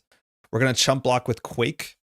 4 and a card is a bit. Boost icons, give us boost icons. 2 boost icons on this Ivory Horn. And this is where we can fire attack acrobatics, which says when a boost card is turned face up, discard attack acrobatics. Deal 1 damage to the villain for each boost icon. So that'll just take the tough off Rhino. It does 2 damage, but it's totally soaked up by that. And then, of course, Black Widow's ability says that after... Give me 1 second. After you trigger the ability on a preparation, deal 1 damage to an enemy so we can destroy the mercenary. We also can use Practice Plan, and we'll trash Practice Plan to add attack acrobatics to our hand, which allows us to do 1 damage to the villain. So 15. All right. Our encounter card. Oh, I'm tough. So I feel like we're going to cancel this one again, just so we can fire our grappling hooks and just start to do a bit of damage.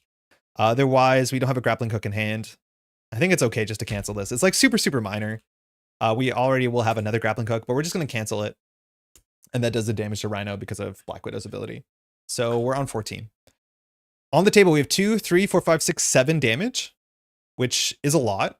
It's not going to kill Rhino, but I think we'll probably send 7 damage. We can flip down this turn. And I think we have some okay reasons to flip down because we have all of these cards. And we can play Covert Ops for sure. So I think we can consider flipping down and then just flipping up 1 more time. And at that point, we'll definitely draw a Dance of Death, which should close the game out. So Quake will attack for 2. Agent Coulson will... We'll just scheme. Or thwart. Winter Soldier will definitely attack for 2. And Black Widow will attack for 2. So we're down to 8. And I think we'll just flip down. Gonna do all the cool stuff that we want to do. Again, there's no tech cards in our deck, so Leo's not doing anything. We'll start by Safe House. No, I think we start with Gemma to play. We have no tech cards in our hand. We'll use the Gauntlet to play Attack Acrobatics, which draws a card because of Natasha. It's target acquired. That's fine.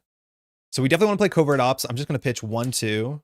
Oh, if that's the case, we shouldn't use Coulson. Sorry, we'll just keep Coulson. In fact, Coulson will do 1 damage because we're going to clear 4 anyways.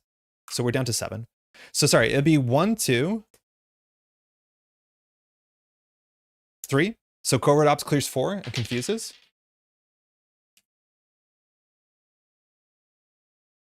So Agent Coulson is exhausted. Then from our hands, we can grab from Safe House. We'll go just grab a thing from our bin. We'll go grab a Practice Plan. It's nice. It's cheap. It's free. And then we'll play Practice Plan, and we'll play another Attack Acrobatics, which is a lot of damage. And that's it. We'll throw this out. I don't care about this. We just want to draw into our Dance of Death, and we should win this next turn. First card, Nick Fury. Can be just a bunch of damage. Probably draw some cards. Counterintelligence hasn't mattered. Face the Past. Definitely don't want to play that because we can't attack the villain. There's a Dance of Death. Quinn Carrier is a bit too late, and a second Dance of Death. So this has at least 12 damage as long as we can play both of these, which is a bit expensive. We can definitely play 1, which is all we need. This goes to 1. Confused. Encounter card. Under Fire. Okay, so we did draw some Surge cards. We were hoping that we didn't, but this says when revealed, reveal the top card in the counter deck and gain Surge. So when you play on Expert, there's always guaranteed Surge. Let's see what we got here. Crowd control. Panicked civilians crowd the area. It's difficult to confront Rhino without putting them at risk. So this has 2 threat on it only, but it has a crisis icon, which means we can't take threat off the main scheme until we deal with it. We can still just defeat Rhino though, so that's not going to help. And then we have Shocker. Oh, I do like how there's a whole bunch of the old Spider-Man villains in this. So Shocker comes in with 3 health. When revealed, deal 1 damage to each hero. Luckily, there's only one of us, so we do take 1. We're down to 8. And that should easily be the game. Nothing to it. Natasha will flip up. We'll attack Rhino for 2. And then we'll just go ahead and play Dance of Death, which does 1, 2, 3, which defeats Rhino. Rhino, pretty straightforward, but it does actually show you each part of the game. There is a couple side schemes. There is a bit of minions. There's actually slightly more minions than I thought there would be, but we did add 2 in by drawing our Nemesis set. We did set up in a really greedy way. And I think the thing that I'm struggling with is that we probably should stay hero mode a bit more just so that we can actually fire these, because these do nothing when we're in alter ego. And if we fire these, we actually do chip damage and work on the villain, which is pretty good. But the biggest threat for Rhino is actually scheming out, which is something you have to be a bit careful about. But we can respect it. We have a lot of confuse, and that's usually the hardest thing about Rhino, specifically if you're a newer player. All right, I don't think we have to make any big changes to the deck. I do think there's a couple cards that we don't often play, like Counterintelligence. I think that's fine, though. It's not the worst, and there's certain scenarios where it'll be a bit better. I am worried that when you end up playing against Ultron, or even against Klaw, where there's like bigger minions on the table, we're not very good at dealing with big minions consistently. So if that's the case, I'm not sure what we can add to our deck to be able to do damage to bigger minions. We could play some of the side schemes, and some of the side schemes actually do deal with some of the minions. We'll heal back up to 9. All right, let's deconstruct this and go on to our second stop, which is one of my favorite scenarios, let alone not only in the core set, but in the whole dang game. I think it's quite good. So we'll deconstruct this and go on. How's everyone's Friday? I feel like these health counters are actually relatively easy. I have some shortcuts that I have to remember to deal with the numbers. I'm not like hitting up and down on the stream deck, which I found to be a bit frustrating because the numbers, it feels like the button doesn't always register. So Rhino, Rhino, Rhino. Okay. We're just going to separate this into its requisite pieces. So this is Bomb Scare. Why am I throwing cards into the discard pile? Oh my God. I really need to watch out. Luckily, the backs are so different that we can tell. But yeah, I definitely should not be discarding hero cards into that discard pile for obvious reasons. This is... So there's a lot of different Hydra mercenaries in there. Rhino, Rhino, our encounter set. Standard. This is us, our nemesis. Rhino. This is Bomb Scare. Didn't we have a Bomb Scare pile? I don't think we did. We might have messed this up already. We'll figure it out. So Bomb Scare, not a huge set. It's only like 6 cards. They're not incredibly powerful. They do give newer players choices, which is fun. They're all like choice based, or most of them are like do this unless you do this. And that's always good fun for newer players. Okay, hold on. There's our Bomb Scare card pile. Jello, how's it going? How's your Friday? This is an absolute mess. Okay, we're back on track. Feels like every time I do this on stream, I do such a bad job at separating things. Okay, cool. So that is Rhino, breaking and taking. We'll put our Nemesis set aside. Should be 5 cards, and it is. It's good to see Taskmaster. It's actually really fun that we can pull him out when we want him because we can make him work for us. And Bomb Scare is 6 cards. Good. Good. It's a day off, so me was playing Final Girl. Are you playing the new seasons or are you playing some of the older stuff? They did a really good post recently, and I think a lot of, unfortunately, board game places have done that post to be like, hey, tariffs real bad, prices going up, we'll explain the situation. But Final Girl, I know their costs are going up for sure. Older stuff, cool. Final Girl is on my partner and I's 10x10 this year. So we've been playing a bit of it. We recently played, I got my partner for Christmas, the like alien one. We got to play that for the first time. And it was cool. Very cool. Just found the stream, gonna watch Rhino 2XP and try to catch up. Good luck. Yo, Jake, let me know when you catch up. Welcome to the stream. I don't know if you're a big Marvel Champions player or whether you come from Netrunner, but welcome to the Crash Space. Give me 1 second. Oh man, I hate snorking into the camera mic, but it is how it is. Okay, so welcome to Klaw. For those who are not familiar, Klaw is a character who is made entirely out of sound.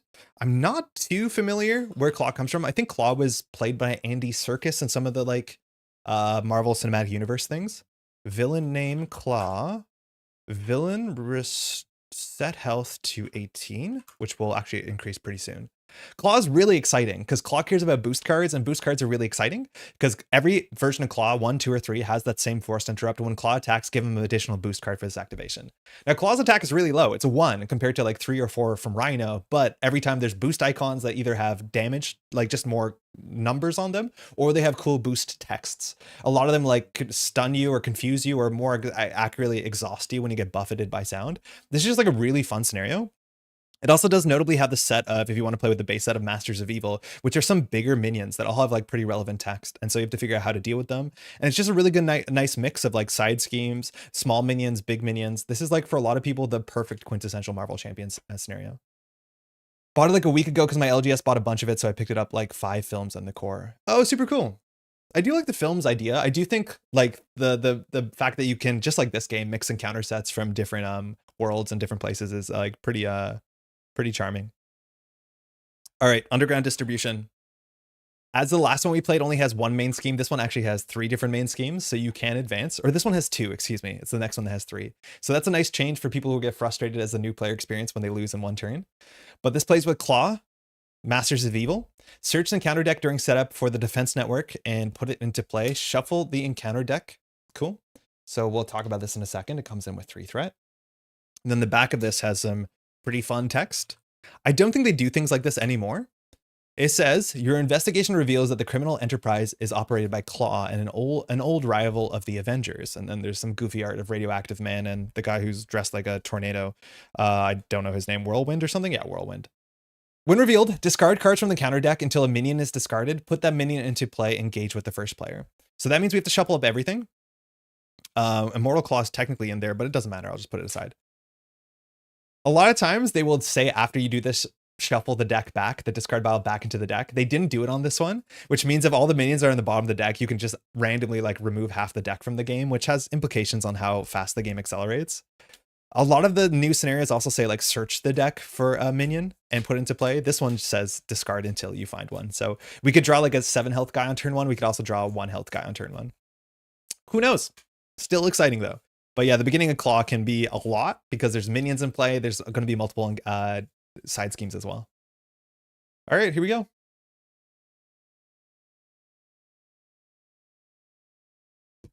Burn notice, our obligation. Melter. Okay, Melter's kind of the midpoint. This is Melter. Melter has 5 health. He has a flamethrower, so we just lost our obligation. Attacks for 3, which is a lot, and the engaged player has to defend against Melter with an ally they control if able. So if somebody has to jump in the way of Melter with the jetpack flamethrower type thing. I'm not sure if it's a flamethrower. I'm assuming what the name it is. It might just be lasers. So that is 5 health, which honestly 5 health is not something we can consistently deal with on turn 1. So we might just stay in Alter Ego, but if you haven't noticed here, this thing only has 6 threat before it advances.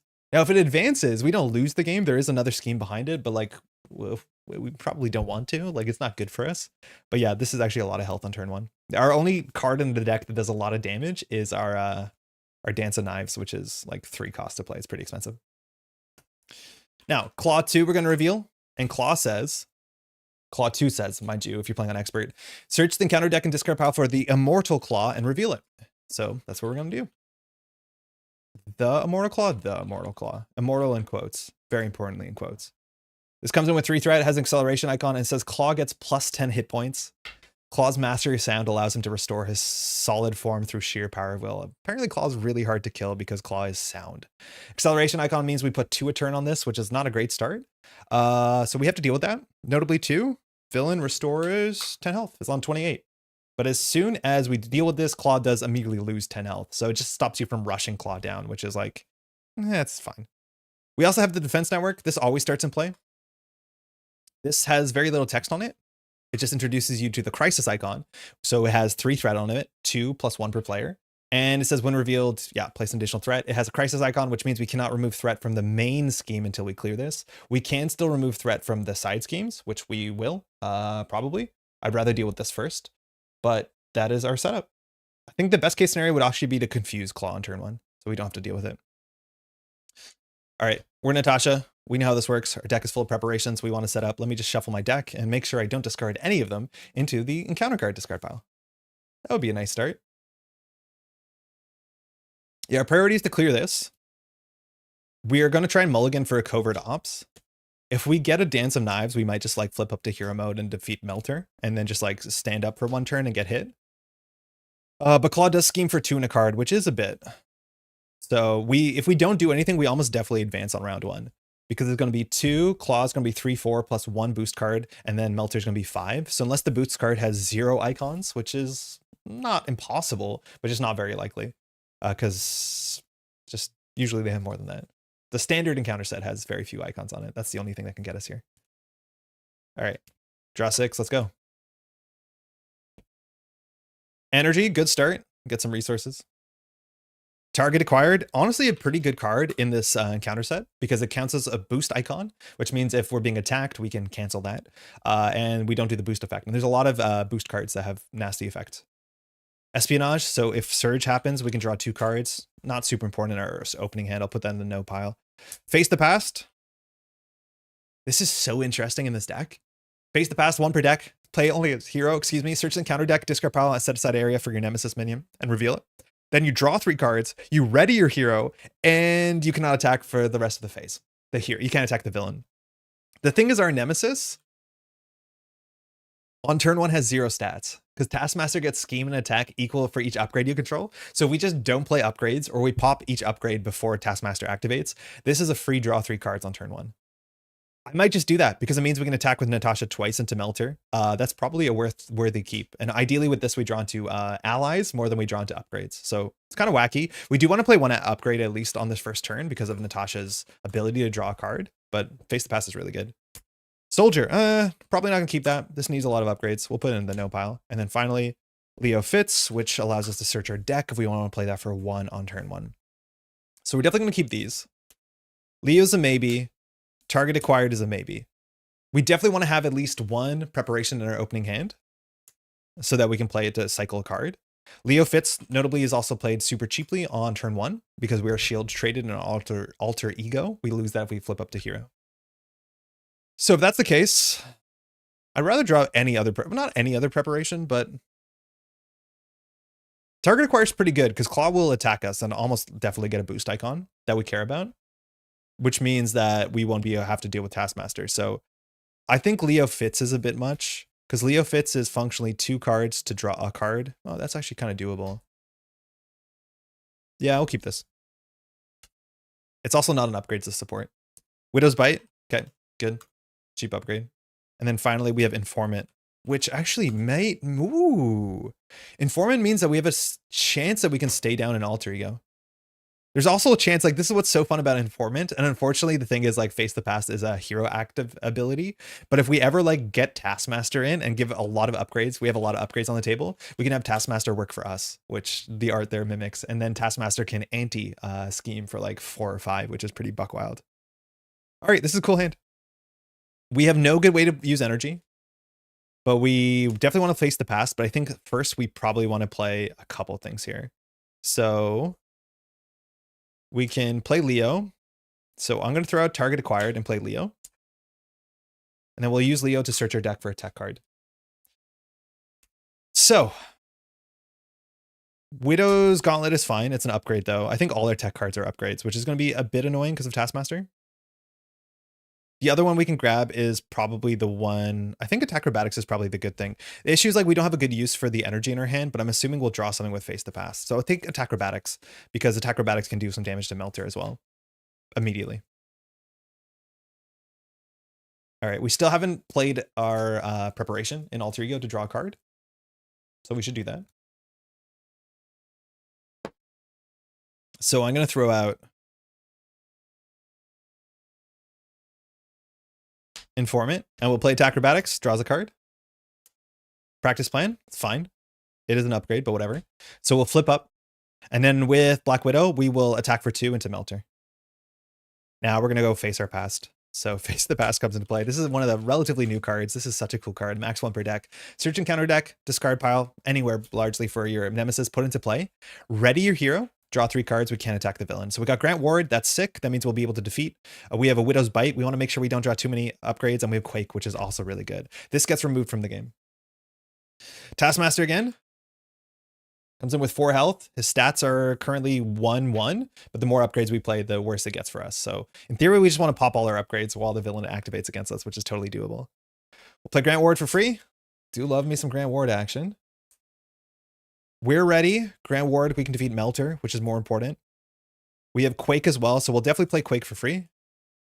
More damage. Good setup turn. Really good setup turn. Then we'll play Practice Plan, which is an upgrade, but whatever. And then I think we'll play Widow's Bite, which is an upgrade, but whatever. Okay, let's defeat things. Black Widow and Quake will defeat Melter. Taskmaster will just throw in 2 damage here. There's a big chance we can defeat Taskmaster if... Yeah, we can defeat Taskmaster immediately with Practice Plan and Attack Acrobatics, so we should be good here. All right, drawing up 5. It's a pretty good turn 1. We have another Practice Plan, so we're going to use this no matter what. It's only limit 1 per player. Dance of Death, we drew our damage card. Might not need to play it here. Quinn Carrier, haven't played it yet. Ideally, we do play this in most games. It gives us 1 resource a turn. Homeland Interventions have been underperforming. And Gemma Simmons is pretty good if we want to go Alter Ego, but we have no Confuse, and Klaw actually schemes a bit harder than Rhino does. All right, so we put 2 here because we have an acceleration on the Mortal Klaw. And now Klaw activates, and whenever Klaw activates, it's for 2 boost cards. So it's only 1, but 2 boosts. We could block this if we wanted to. I think our activation is actually really important, so we can clear 1 of 2 of these. We have to stay hero mode again this turn, I'm pretty sure. So I won't block. I'm just going to take the damage. So first card, 2 boost icons, exhaustion. All right, so the text on this card doesn't matter. It's just 2 boost icons. And that means we're going to fire off our Attack Acrobatics. Attack Acrobatics says, oh, I did this again. Not this one. When a boost card is turned face up, cancel those icons and deal 2 damage to the villain, or damage equal to the amount of boosts, so that would put Klaw down to 26. And then Black Widow's text says, of course, that whenever we do use a preparation, we can deal 1 damage. So we'll deal 1 damage to Taskmaster. We'll then do Practice Plan, which says after you fire preparation, return it to your hand instead, trash this, and that's a preparation, so that defeats Taskmaster. Second boost card, boost icon is Sonic Boom. This is where we could have kept the card that says cancel boost icons. It says if this activation deals damage to you, exhaust your hero. So this is actually doing 1 damage. Unfortunately, 1 damage is doing damage to us because we didn't block, so we have to take 1 damage, and we are now exhausted. Absolute bummer. Encounter card is Sinister Strike. Oh, this is very bad.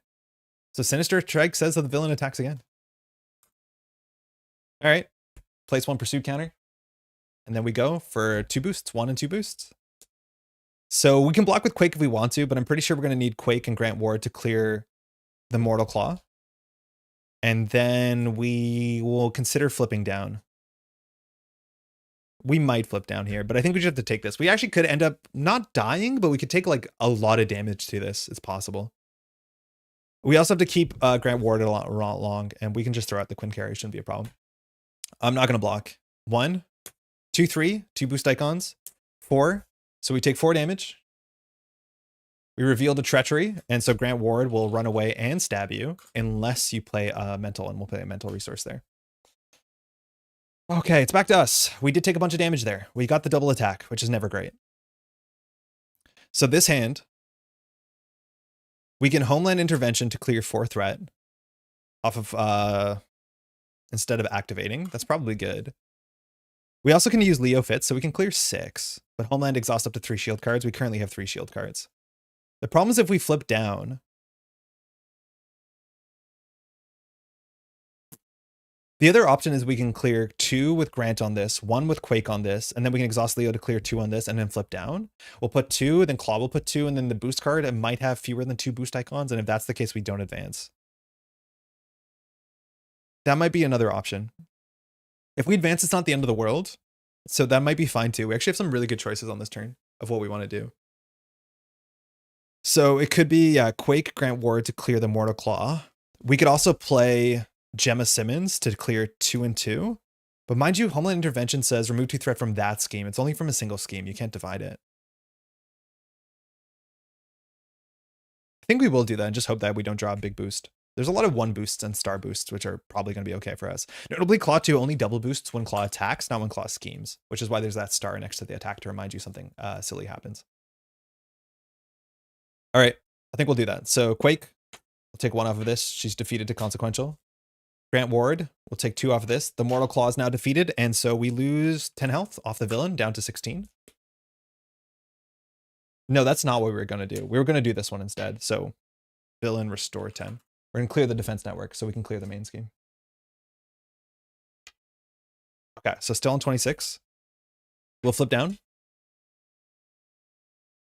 We will play Practice Plan with Natasha. So preparation draws us a card. We get counterintelligence. Oh shit, that's really good. That's a really well-timed counterintelligence.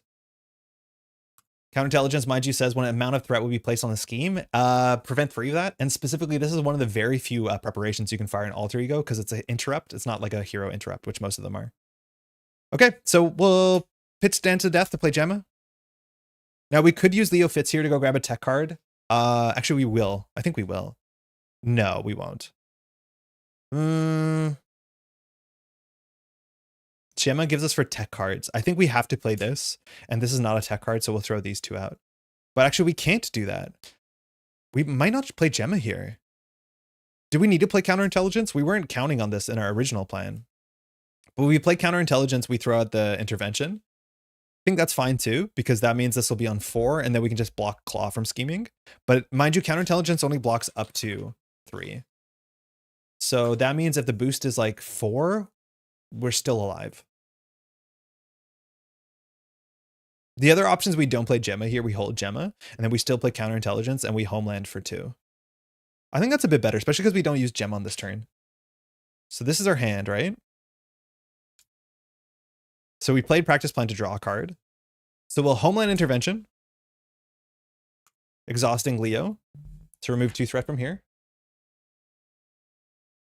Then we'll pitch Dance of Death and Attack Acrobatics to play counterintelligence, and we'll just hold Gemma for next turn. I think that's reasonable. It just means that there's no chance we advance here unless we get really unlucky on the counter card. Do we have a science icon in our hand? We do for safety. We probably won't need it. And also, actually, Practice Plan is a response. Oh, I didn't realize that. I thought Practice Plan was a hero response. So in theory, we can bounce counterintelligence to our hand. That's good.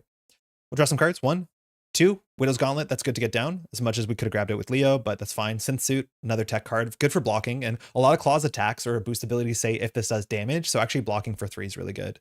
We have our build support if we have extra thwarting in our hand. I don't think we will.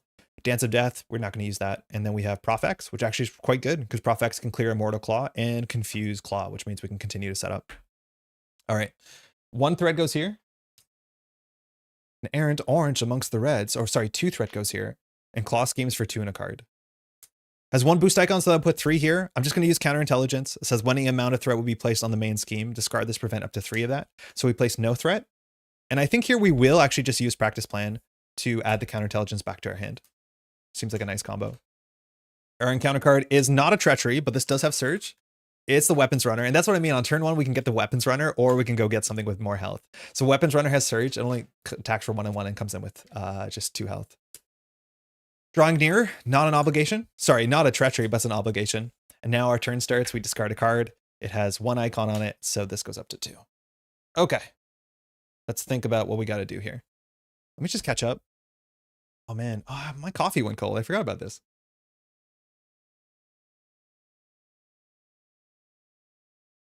I think everything's working okay.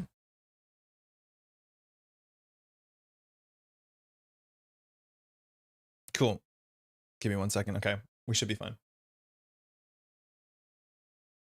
Well, I think I hear my partner struggling with the door. Give me 1 second. I'm just gonna let her in. I think things are not working. Maddie, I'm coming.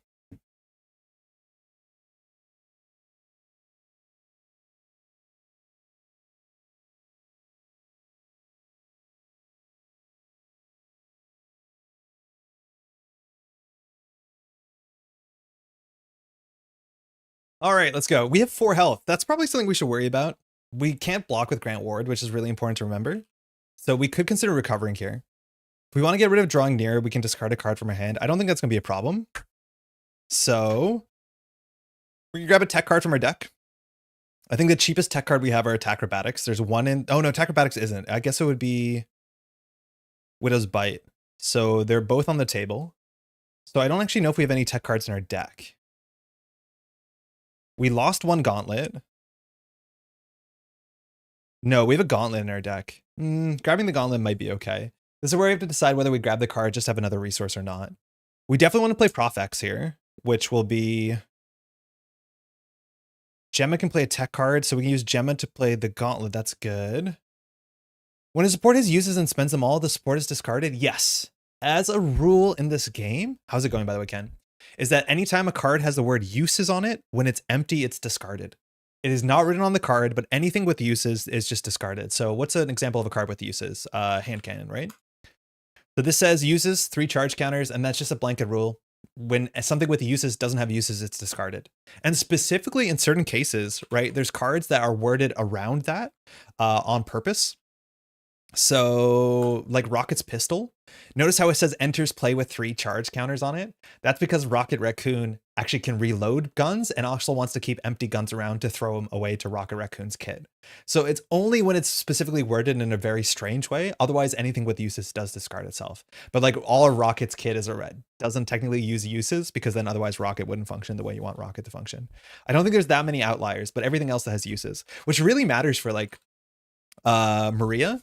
Because this has 2 uses on it, and while Maria has ways to charge this thing, it's kind of like charge in Netrunner, is that once a card is empty, you can't charge it anymore. You can only charge a card with charges. So if you use both charges on the Cersei, it's just destroyed, which like, that's, yeah. Maria Hill would be a wild if the 6 cost support stayed out. Yeah, okay, I think you're realizing it, yes. So yeah, never want to use the last counter unless it's, you know, very, very important, because again, Maria can just move counters over. So be careful, yeah. Uses is codified in the rules. Okay, so we want to play Gemma, so Gemma can play this, which means we have to play 1 card for Gemma. Gemma can play for the Gauntlets. Gauntlets can play for hopefully a cheap tech card, like we can grab Prism Dust. That'll draw a card. And then we'll have a couple cards here that we can play for Prof X. Yeah, that's fine. Let's just search our deck for a tech card. We'll use Leo, search our deck for a tech. So tech cards, tech cards, tech cards. Haven't drawn Safe House yet. Would love to. I think we definitely have the Gauntlets, but we want to play a tech card in Alter Ego so we can draw.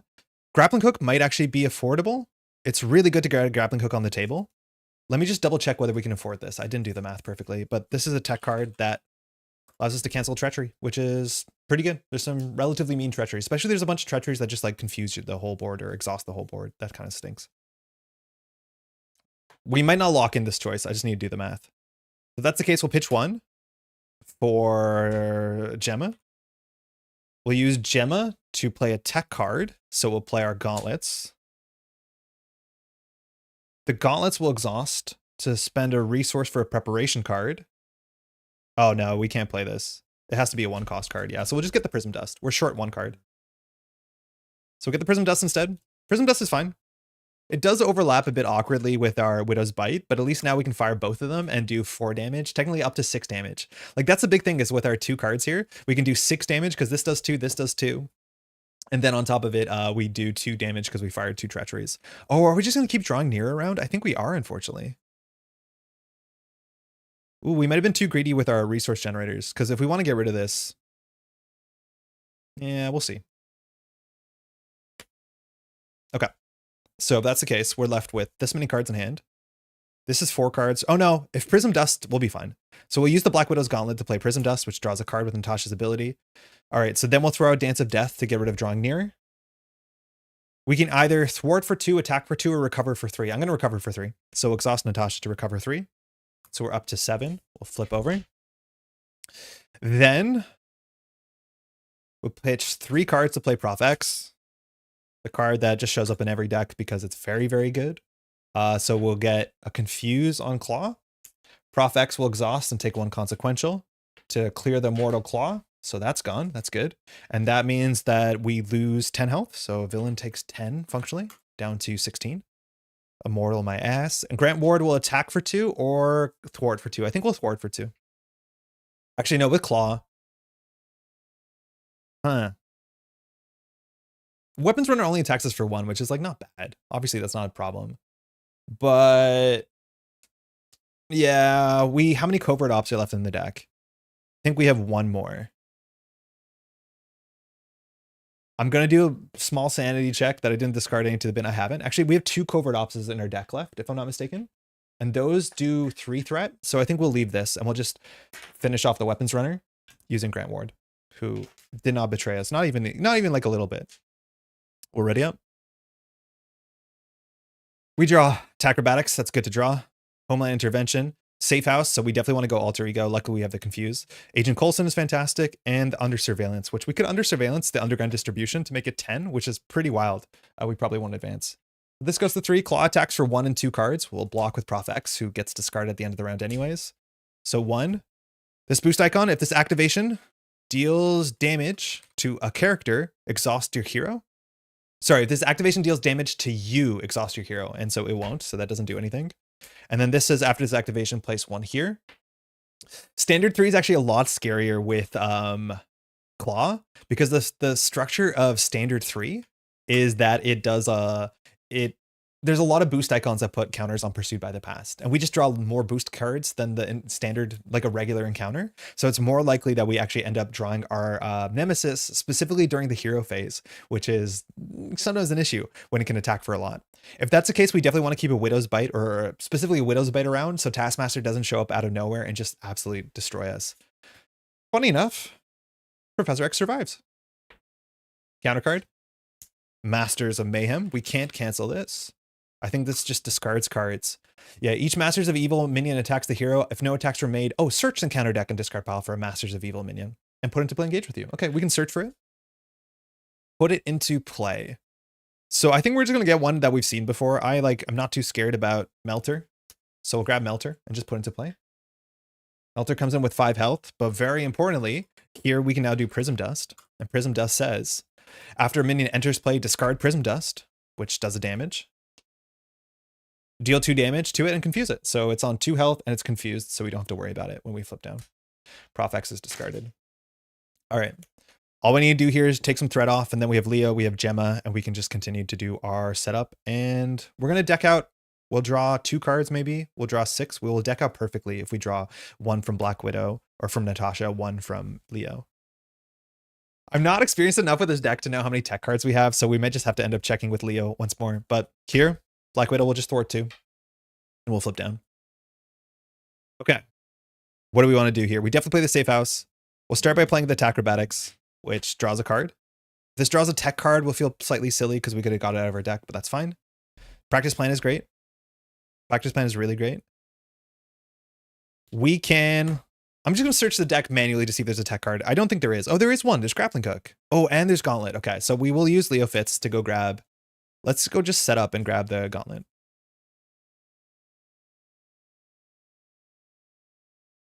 Then, because it's a tech card, we can play it for free with Gemma. So we have our 2 Gauntlets ready for the first cycle of the deck, which is good. Then left at our hand, we definitely want to play Safe House and use Safe House because it is almost card neutral. So we'll throw out Homeland Intervention to play Safe House. Card's absurd. So now we can search our discard pile for prep and add it to our hand. So we already have 1 copy of Practice Plan in there. We're probably just going to take 3 cards and just play Agent Coulson. Yeah, I think we're just going to take a 0 coster and just play Coulson. So we'll add this to our hand.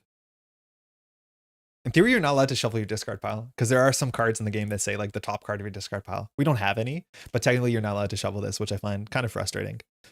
Either we can play Coulson and get a Practice Plan back and play it, or we can just go ahead and play the Under Surveillance and the Practice Plan. I don't think Coulson is super valuable here. I think actually just getting this up here will give us a bit more safety, as much as we have double confuse. And if this advances, we don't lose. But I feel like we're okay with the safety here. So I'll play 2 for Under Surveillance. We'll attach it to the main scheme. It just adds +4 threshold. So this hits 10 to advance. This scales really well with solo. And we'll throw out 2 for that, and we'll play practice plan. That's it. Oh, we had 1 gauntlet left over, but I don't think it mattered. Nick Fury at the bottom of the deck. It's fine. Grappling hook. We can play that for free. Covert ops. Okay, I think there's 2 covert ops at the bottom, if I'm not mistaken. Oh, we don't go through our deck. Oh, no, we do. Yeah, 2 covert ops is a bummer, and strength.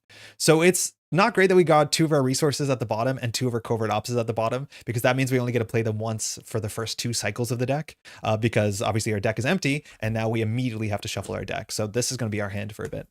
It also turns off Safe House 29, which is kind of awkward. So unfortunately, our hand has no... Oh, it does have a preparation. So we'll probably spend that preparation while paying for Nick Fury, so we can grab it back immediately with the Safe House.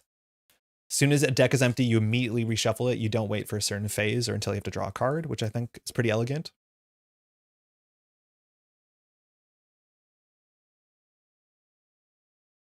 Issue is, I like to have all my cards like super rectilinear, but with this many cards on the table, it's hard to make this not messy. So I guess like that.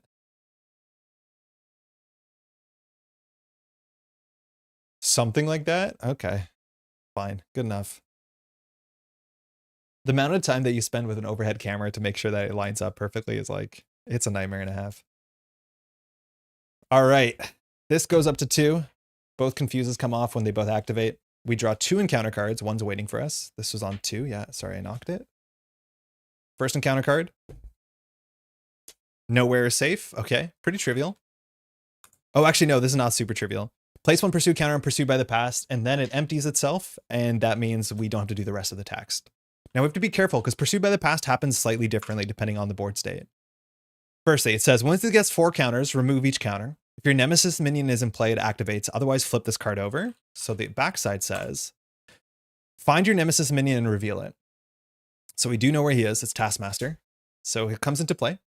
Has 4 health. Notably, we can't fire any of these preparations because well, they are hero responses. Okay. Find your side scheme, nemesis side scheme. Reveal it. This is killer for hire. A lot of the early nemesis side schemes in this game were like not super interesting. They just had stats on them. This is no different. So it just has 4 threat and has an acceleration icon. Usually later on in the game, these started to have like themes and different ways to interact with them. But for the early part of the history of the game, they're just like stat sticks. That's fine. And then we shuffled the other cards, which mind you, 2 of them are minions. One of them is discard an upgrade and take a damage, which is not a very bad encounter card. Those get shuffled into the deck. Next encounter card is Klaw's Vengeance. Alter Ego, discard a random card from your hand. It's fine. I don't mind. You can do better than that, Klaw. Klaw attacks you if this damage deals damage, place 1 threat on the main scheme. It's also pretty... Well, the attack can matter a lot, but all right, random card from our hand. So I'm going to shuffle. We'll roll a die. 1. 6 is the other side. It's 5. We lose. No, our grappling hook. That's fine, though. We can just grab that back. Okay, it's back to us. Now we have a big board state to deal with. We definitely are going to flip up to hero mode. We're at 7 health, which is relatively healthy. We can take out Melter. Taskmaster is going to be a bigger issue. We have probably going to start by just playing Nick Fury and see what happens. In theory, it's technically right usually to grab a tech card out of our deck so we don't waste a card draw. I'm not sure what tech card we want. We actually have like a bunch of different upgrades. So Taskmaster attacks for a lot, right? Like that's the big issue. Taskmaster attacks for like 5. Yeah, for 5. It'll probably be more. Which means our goal is actually to defeat Taskmaster, and we'll probably not defeat Melter, and assume we'll defeat Melter with like attack acrobatics into practice plan, because the villain will definitely attack us. So we'll use Leo Fitz and take a card out of our deck before we draw more cards. So this can be a tech card. I do like Grappling Hook a lot. Just good. We could also get our synth suit, which might be a bit better, but it's nice to have a grappling hook on the table. The problem is we can get this grappling hook. Yeah, we'll probably get that grappling hook. So let's get something else. I think the synth suit is a bit rich, so let's just like take a Panic Widow's Bite. Yeah, let's take a Panic Prism Dust. We already have a bit of stun. We'll take a bit of Confuse as well. This is one of the newer cards. It's just Widow's Bite, but for Confuse. Okay, we'll Safe House to add the grappling hook back to our hand. And then we're going to start by spending 2, 4 for Nick Fury. This might be one of the board states where we actually use Nick Fury to do something else. But usually you just draw 3 cards. Our attack and Nick Fury's attack will defeat Taskmaster. Do we need 3 cards here, or do we just want to do 4 damage to Taskmaster? That will mean that we can thwart this.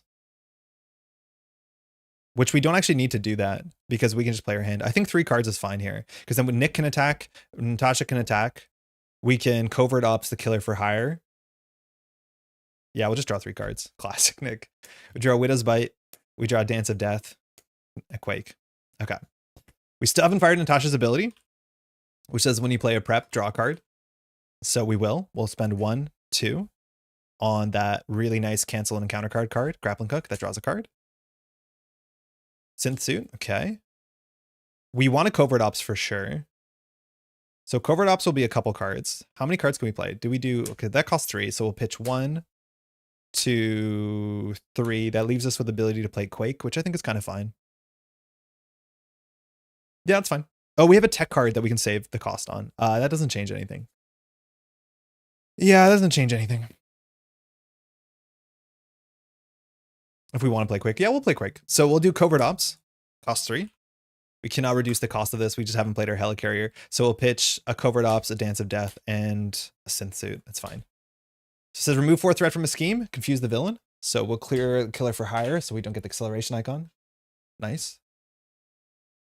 Then we will flip up. Natasha and Nick will both attack for 2, defeating Taskmaster.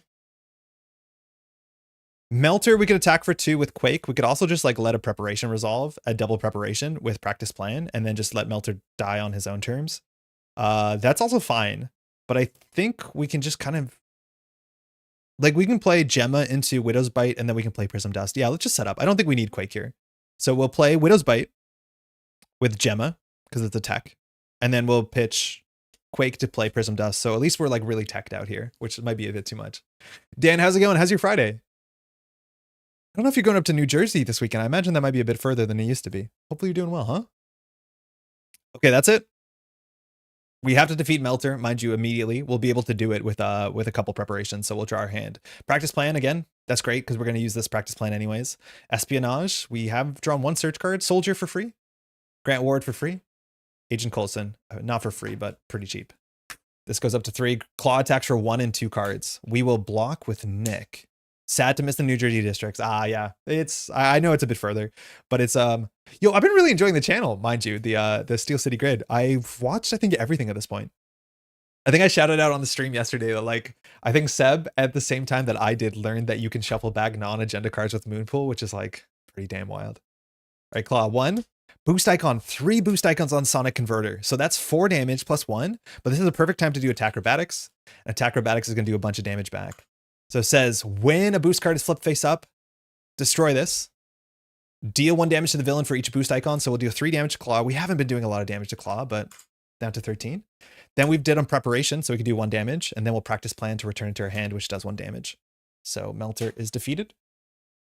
So far Claw is doing 1 damage. Next card has 1 boost icon. So that perfectly defeats Nick, who is on his way out regardless.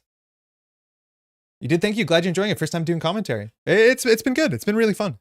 I'm glad you all are editing that stuff together. I don't know if you've been doing the edit or other folks have. I imagine you have been, right? Are you using DaVinci Resolve? Evil Alliance. I feel like we've been drawing this super consistently. Each Nemesis minion in play activates against you. If no activated this way, place pursuit counters on pursued by the past. I'm just going to cancel it. I don't want to deal with that. And that does 1 damage to Claw. It's all London, no clue. Okay, cool. It's been a clean edit. I reckon it might have been phone filmed, but like that's not a diss at this year. It's really, really good. Winter Soldier cost 1, but we can make it cost nothing. Claw's confused, so we can hop down. We have 1 more Dance of Dives in the deck, but we're at the point where we just need to start sending damage because we are totally set up. So we're going to do some greed stuff for sure. We're going to start using our minions to throw damage in. So the only thing we want to do here in hero mode is either thwart 3 or attack for 2. Thwart 2 or attack for 2. I think we're going to thwart 2 for safety. There's so much like headroom on this. No, let's just attack for 2. Let's just attack for 2. Down to 10? Yeah, sick. We'll flip down. We'll search for a tech card. I don't know if we have tech cards in our deck. I really need to have a counter. I'm not as familiar with the deck to know how many techs are in there, but we'll check regardless. Tech shot, 1 tech card. Okay, so there's no techs in our deck. Tech deck. So remind me if I forget. We have grappling hook in our hand. I like grappling hook a lot. So we'll reduce the cost of a tech card. We'll reduce the cost of a preparation. We'll play grappling hook. This is the one that cancels and counter cards. Natasha fires, we draw a card. There's our Dance of Death. Shame that we flip down. We'll play Grant Ward for free. We'll play Winter Soldier for free. They both have very similar stats. Grant Ward, though, sometimes is a traitor. As long as you got to keep up some good incentives. Okay. So we can safe house to grab a card back. I definitely want to attack Acrobatics back because it's really good. So we could play 3 for Coulson, use Coulson to grab a practice plan, play the practice plan, play attack Acrobatics. I think we're going to do that. So we'll pitch 1, 2, 3 for Agency. When Coulson comes into play, search your deck and discard pile for preparation. I'll just go grab a practice plan and add it to your hand. We'll play practice plan for free. We'll use our last gauntlet to play attack Acrobatics for free. And then we're going to do attack for 4 with these 2. So we're down to 6. And then Coulson, because it's kind of, he's better at it, we'll just thwart this. Very good turn. Flip up. We've used every card on the table. We did use Safe House, right? Did I forget to use Safe House? Pretty sure I might have forgot to use Safe House. That's fine. There's no 0 cost preps besides this card, which has been such a big change to have a 0 cost prep. All right, another practice plan. Not that we can use this one. Homeland Intervention, which means we can definitely use Leo at least for 2 threat. And we could use the Safe House if we want to. Energy. And final attack Acrobatics. Homeland Intervention. Okay. This goes to 2. Claw's confused. Counter card. Weapons Runner. Comes in with Surge, so we draw another card. Has 2 health. Radioactive Man. All right. This is where we get punished for flipping down because we can't stun or confuse or do any damage. And we probably shouldn't have flipped down, I'll be honest. It gave us good value, but the problem is like 7 damage is a lot in a single thing. Oh, this has to go down. This has to go down. I forgot to decrement those. Notably, we did not reveal Treachery, so Grant Ward doesn't get biffed. And it's back to us. So I'll just Homeland Intervention to exhaust a shield card. We know that there is no more tech cards in our deck, so we can take 2 off of this. Safe House. Let's see what we have in our discard pile for preparations. Grappling Hook. Answer is Grappling Hook. We have all the preps in the world. Every single prep in the world. Okay. So we'll reduce the cost of a tech card and a preparation card to play our second Grappling Hook. We're almost fully built out. We draw an Informant. Very good. Okay. Spreading out. We'll play the Informant. Okay. Getting greedy. Super greedy. Have a lot of damage here. Definitely want a Dance of Death. We don't have one. We will pitch this for our last attack Acrobatics. Uh-oh. Okay, fully built out. But doing 7 damage to Radioactive Man is going to be kind of hard. How many Dance of Deaths do we have left? 1 in here? 2 in here. We have no more damage. Shiza. I don't think we need to keep these cards. We'll definitely flip up. So Radioactive Man has not the worst text. More big numbers, like big health than anything. Basically, we'll have to discard a card random from our hand. I don't think that matters too much, but we definitely need to deal with the board a bit. So Black Widow will attack for 2. Grant Ward will attack for 2. Winter Soldier will attack for 2. And then Coulson will finish. That's fine. Good enough. Weapons Runner will probably get deleted from practice plan. I don't know what's left in our deck that we want to hold on to our energy. I think we actually do have the Quinn Carrier left in there, so we'll keep it. Because I think we don't deck out if we keep this. Second, Quinn Carrier, there you go. Third, Counterintelligence, pretty good. Build Support, okay. And then finally, Target Acquired. So we have 2 cards left we wouldn't have decked out. This goes up to 1. Claw attacks for 1 and 2 cards. We could have used our Synth Suit here. Do we block? Do we block with Agent Coulson? Do we block with Agent Coulson or do we block with our own face? We might as well block with Agent Coulson. So first card, 3 boost icons, solid sound body. So we'll attack Acrobatics, which does 3 damage instead to Claw, down to 3. Then we played a preparation, so we'll do 1 damage here, and then we'll return the attack Acrobatics to our hand with practice plan, which does 1 damage here. So far, only 1 damage coming in. Probably didn't have to block, actually. We probably don't take damage here. And that's Claw's Vengeance, which is another boost. So Agent Coulson takes 2 damage and is discarded. All right. Our card is a Treachery, so we have to watch out for Grant. Master of Mayhem, we've seen this a couple times. Oh, there's so many Masters cards. Uh-oh. And it basically says search the encounter deck and discard pile for a minion and put into play a Masters of Evil minion. So I think we'll just go grab Melter again, who's like kind of whatever. Melter comes into play. We will use our Widow's Bite, which does 2 damage and stuns. And because we did preparation, we can do 1 damage. I think I'm going to do the 1 damage to Klaw just so that we can defeat Klaw. So Klaw will take 1. That seems fine. Now we did reveal Treachery, so Grant Ward will attack us unless we spend a mental. We'll spend a mental. Or yeah, mental is what it's called. Okay. Oh, we could just Prism Dust Melter. We'll Prism Dust Melter. So Melter will take 2 more damage and 1 more damage because we played a preparation. So let's just clear out our preparations so that our next cycle of the deck has cards we can actually play. All right. Seems fine. We can just advance here. So I'm going to use Grant Ward and defeat Grant Ward to put him back into the deck. And that will defeat Klaw. So we go to Klaw 3. I'm not sure what Klaw 3 does, but we're working. We are set up. Klaw 3 comes in with 22 health. So that's a huge jump already for the core set. I think that's the biggest jump we've seen so far. I'm so used to grabbing dice. And it says force interrupt when Klaw attacks, give him additional boost. So attacks for slightly harder. So we'll do villain reset to 22. Nice. And back to us. The toughness, I don't want to attack with Winter Soldier. Winter Soldier is not going to make the deck cycle no matter what, so that's like fine. Oh, these should all be ready. I forgot to ready any of these cards. That's fine. So we'll spend energy. And I guess counterintelligence to play the Queen Carrier. Queen Carrier, neutral card. You can only play it if you're an Avenger, and we are an Avenger. And this is like a very stable card. It's kind of like a daily cast like, and it generates a wild resource every round. It just seems good. Radish, thanks for the kind of words. We really enjoyed doing the Steel City Grid stuff and hoping to do the same for Mega Cities. Oh, heck yeah. Hell yeah. That is really, really cool. I'm a big, obviously, fan of watching people play at a high level, let alone in areas of the world I'm not as familiar with how competitive Netrunner looks like there. All right, so we'll definitely play our target acquired, which cancels a boost icon. So there's a lot of boost icons. We don't have to worry about those. We'll definitely play attack acrobatics, which those are stacked. We're going to deck out, which is fine. I think otherwise we're going to waste damage here. So I'm going to attack with Black Widow and attack with Winter Soldier. So that does 2 damage and takes the tough off. So the villain is down to 20 and we'll just pass. We can consider blocking here with Winter Soldier. We might. We'll see how bad things are. We have 2 attack acrobatics though. So we're probably only going to take 2 damage if we want to. Draw 2, get an encounter card. Cycle.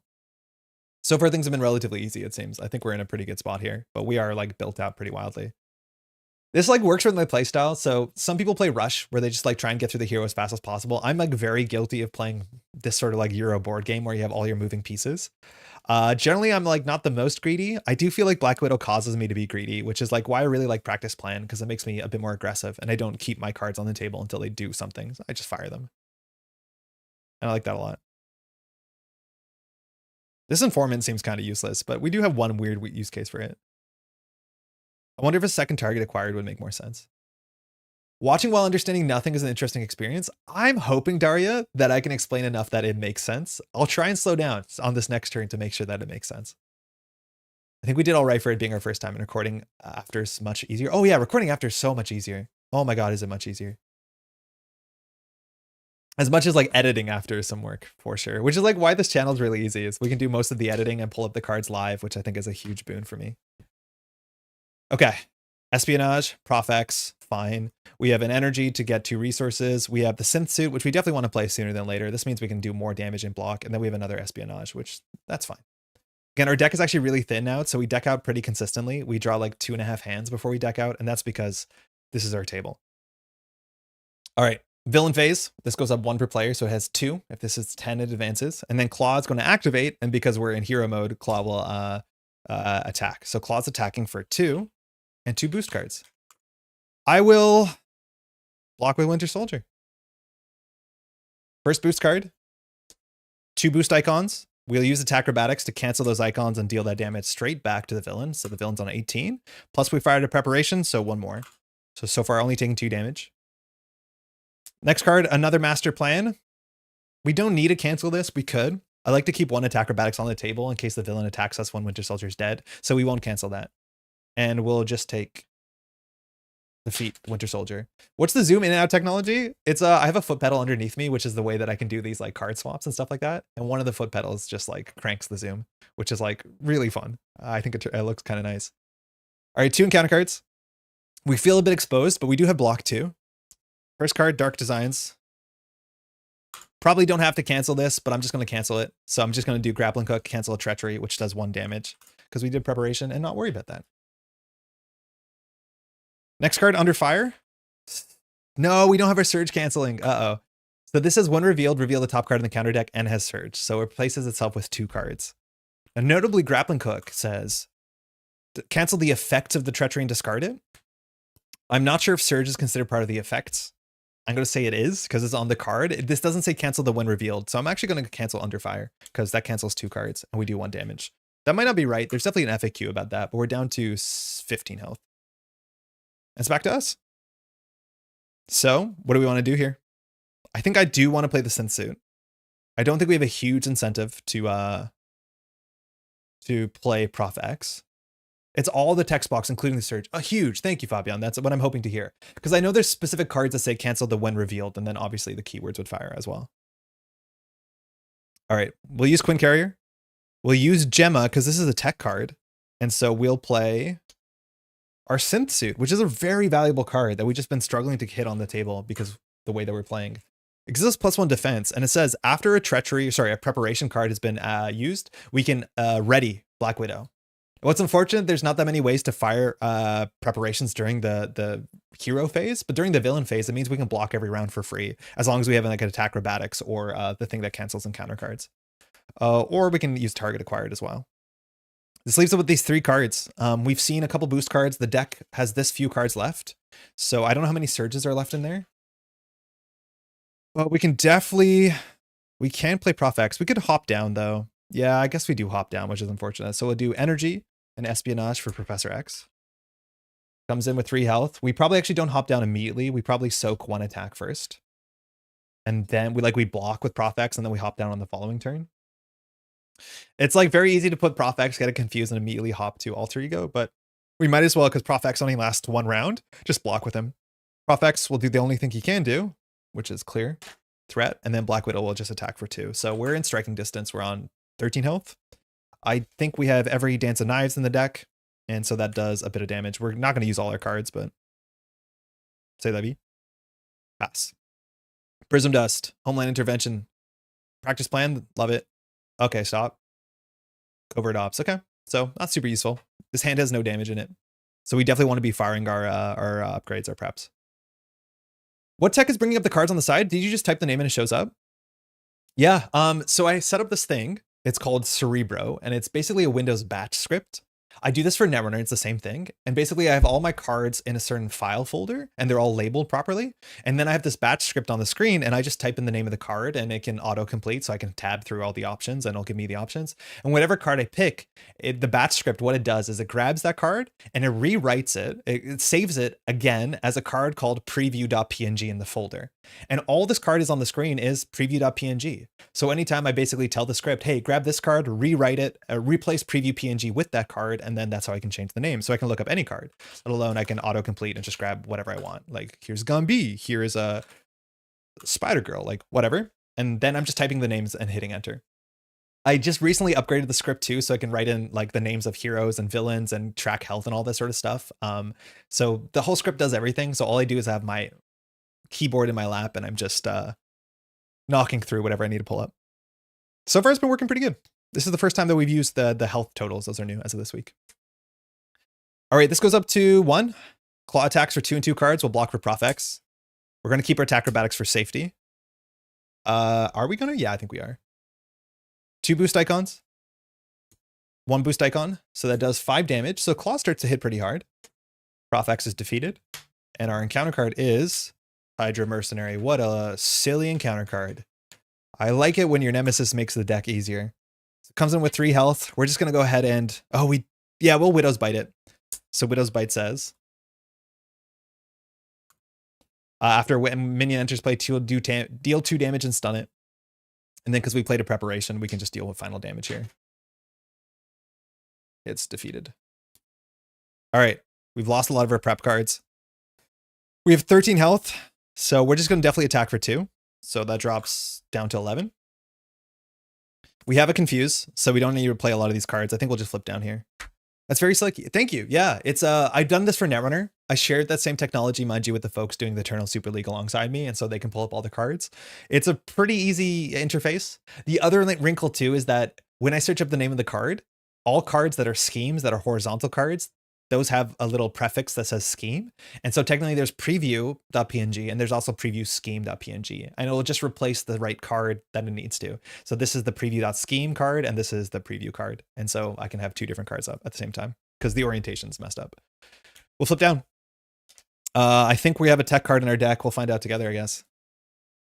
Show me a tech card. Show me a tech card. That's a tech card. The only tech card. Okay, we're techless.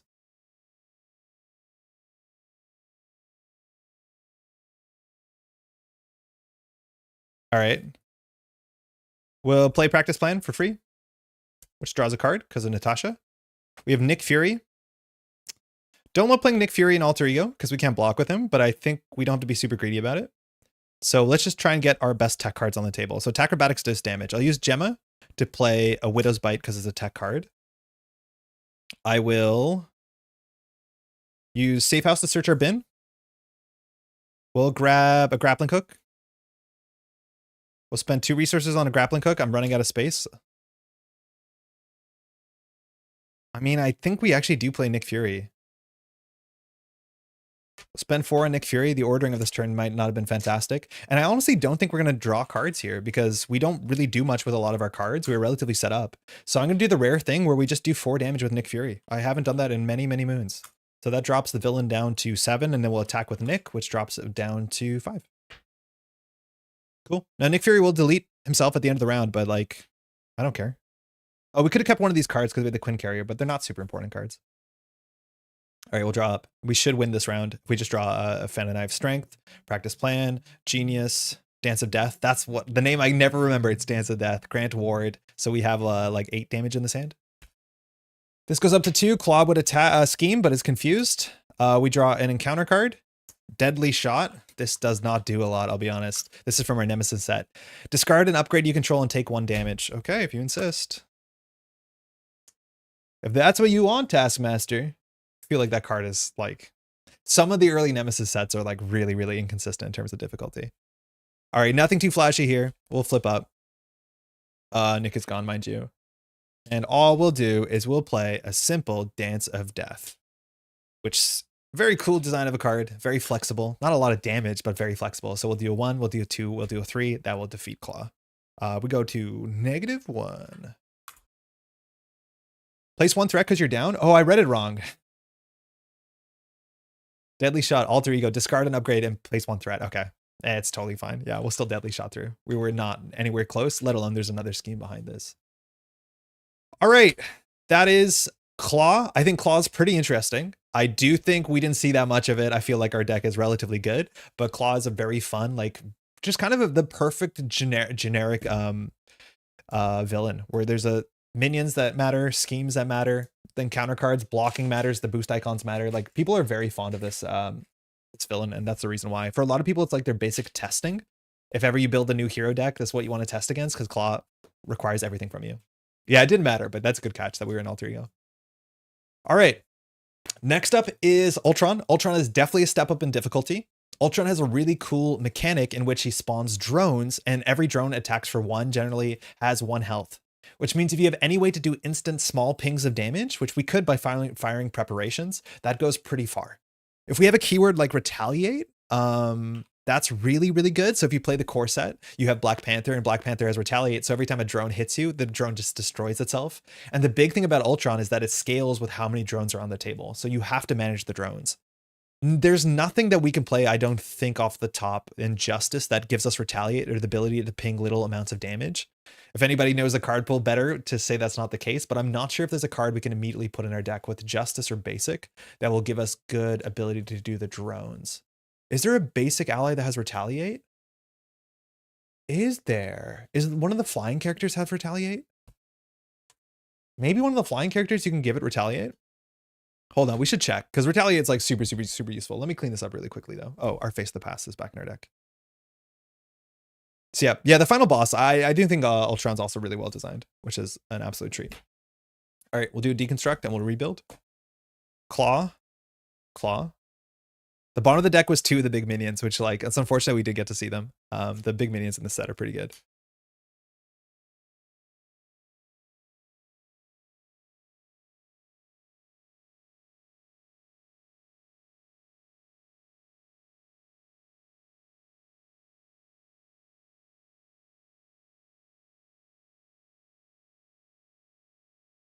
Cool.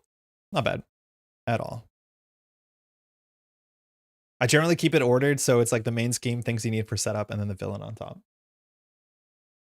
All right, so this should be 8 cards, 7 cards, Masters of Evil, 3, 4, 5, 6, 7. Yep. And again, anytime that you play this game, any of these encounter sets, you can swap them out with your own encounter sets. So a lot of people play this and don't play Masters of Evil, but play maybe a more difficult set that has a couple big minions in it. And then those show up instead on turn 1. All right, Taskmaster set aside. Let's find out what Ultron's up to. We're playing on Expert, so we start with Ultron 2. We have Ultron Drones environment into play, and we start, there's 3 schemes here. One of them has a very small threshold, and this is called the Crimson Cowl. Crimson Cowl says, Klaw's mysterious red-hooded employer is really the genocidal android Ultron. We have to play with Under Attack, which is actually a very mean encounter set. It has a very important card that discourages you from blocking with 1 health characters. This card reminds me a lot of, what's it called? Of Lord of the Rings, because Lord of the Rings has a card like this. And so anytime that you think you're going to chump block, oh, apparently there's 2 cards with the same name. That does happen a fair bit. Concussive. Anytime that you block with an ally that has 1 health, this boost comes up and defeats the ally, and then suddenly the ally's not there, so you take the attack into your face, which is something you have to watch out for. So knowing that there's 2 of these in the deck is actually really important. So back to the main scheme. It says, put the Ultron Drones environment into play.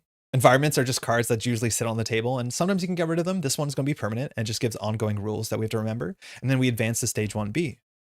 Ultron Drones says, each face-down drone minion engaged with the player has a base scheme of 1, a base attack of 1, and base hit points of 1. And forced response after a drone minion is defeated, place that card in its owner's discard pile. You'll see why that means, why that matters, but it just gives us the rules of how drones work, and drones work kind of interestingly.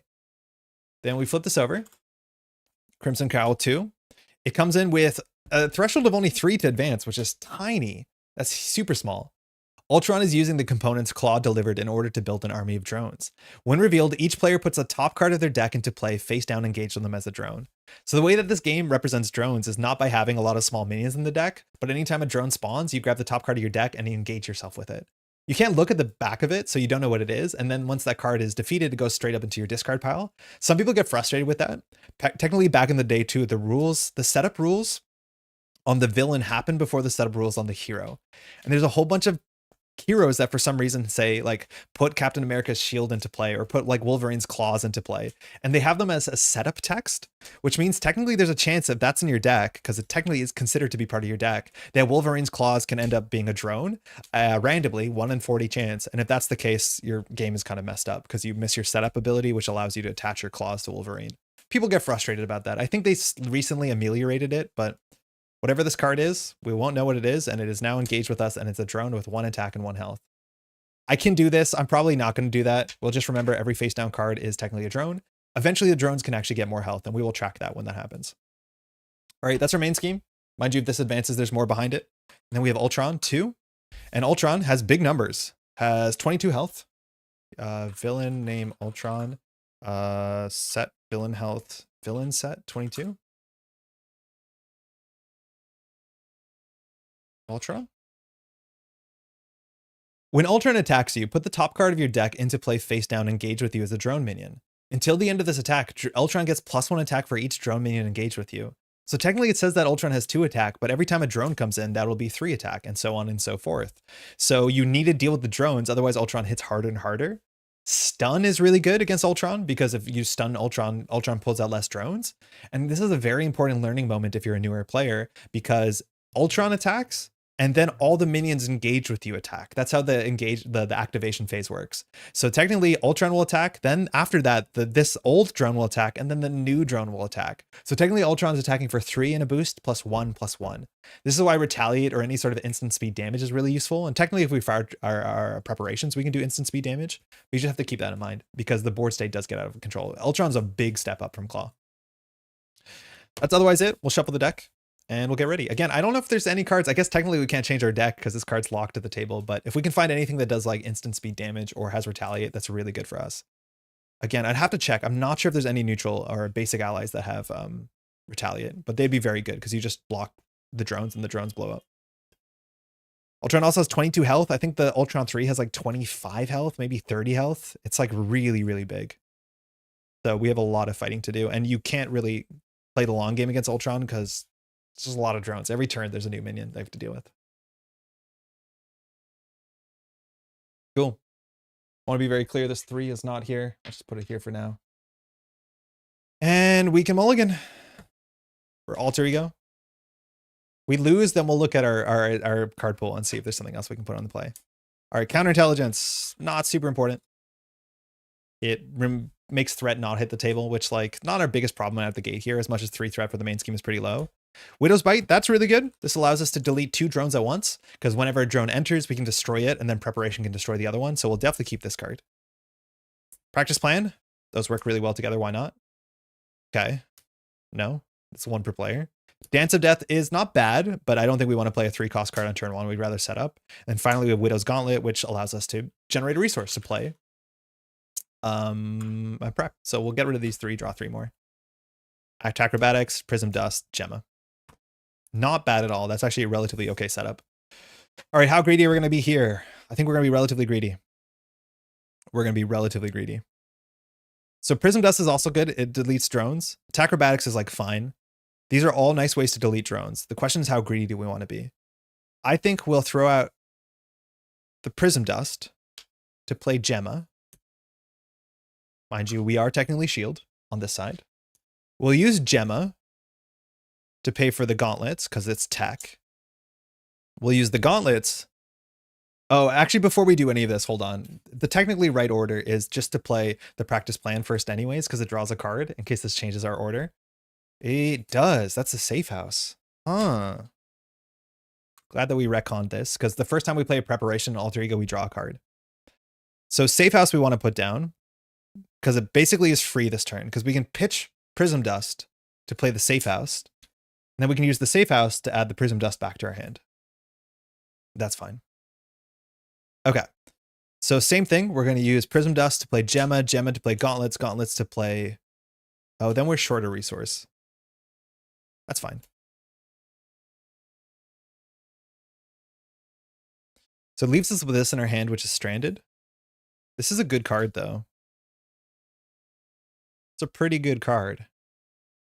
I think we'll keep this. Is there anything we can do? If we don't play the safe house, we can keep the safe house. It's really hard to like jump down because obviously Ultron will hit us or scheme pretty hard. Like we always advance unless Ultron's confused, because we put 1 there, then Ultron schemes for 2, and then like we're cooked. So we have to play the first couple turns face up. If that's the idea, we might just play the Acrobatics, because the Acrobatics will defeat the minion and block damage from Ultron. So we'll do this instead, I think, and then we'll hold on to this. We'll flip up. We'll use Black Widow to just attack this. The card we lost was Espionage. That's fine. And we'll pass. We had a good enough setup. Mind you, we want to be alter ego for most of the setup, which is a bit tricky, especially with this advances. Maybe we'll have more space. Synth Suit, very good if we want to play Synth Suit, because Synth Suit allows us to block every round, and we do need to block against Ultron, who's attacking for 2 in a card, so we probably want to play that. Leo Fitz might be a bit too rich for us, because we have to be an alter ego to make that not cost 3. Under Surveillance, putting on the Crimson Cowl is kind of funny, but we need an energy, we don't, so practice plan.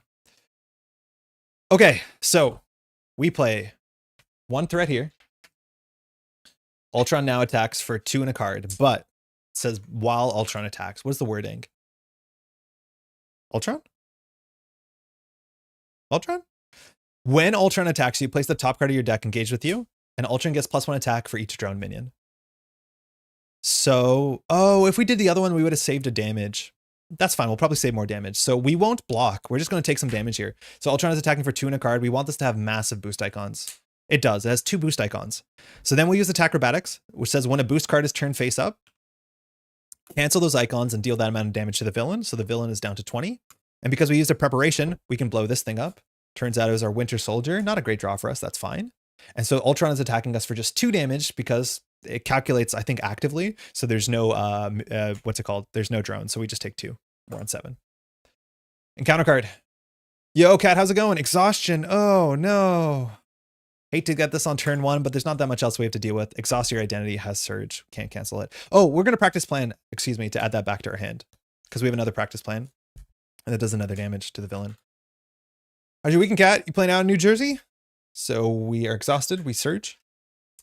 Concussion blasters. This one does have a fair bit of attachments. So attached to the villain gets retaliate 1, which means every time we attack it, we take 1 damage back. However, we can exhaust our hero and spend 2 energy resources to discard this. It also gives Ultron +1 attack. Now we can't exhaust our hero because our hero is exhausted. So a bad turn. Doing a midterm soon, then Netrunner. Planning on it. Wait, when's your midterm? Is it like today or tomorrow? Because isn't it the thing this weekend? Good luck in your midterm. Hopefully your studying's been good. I've seen some of the stuff you've been studying on. It looks like things are going okay. All right. So we have some good choices. We can attach under surveillance to the cowl and flip down. This will go to 2, 3, 4, and then some amount of boosts. Could go up to 7, which would advance us. If this advances, we don't lose. The other options, we can just hop down and say this will go to 2, Ultron will put it on 4, and just ignore it. And that means we don't have to play under surveillance, which is probably right. I assume we just ignore it this turn, flip down, and then continue to set up, which is what we like to do anyways. Yeah, especially with Safe House. I think we're just going to flip down. All-9 midterm, flexible start, but yes. Oh, sick. Good luck, eh, Kat? Okay, we're going to flip down. We're going to start by just playing Practice Plan, which draws a card. This is our first prep. Oh, actually, no, we might not. We might Safe House back. No, it's fine. We'll play it. So we draw a card. It's Strength. That's huge. That's very good. So let's plan the rest of this turn here. So we want to, in theory, play Strength and Gemma to play our Synth Suit, which gives us +1 defense. And if we fire preparations, we can wake up again, which is good. Very good. That leaves us with these cards. Attack Acrobatics and Widow's Bite are both very important. We can use the Safe House to get a card back into our hand. We can also use Leo Fitz to get a card back in our hand.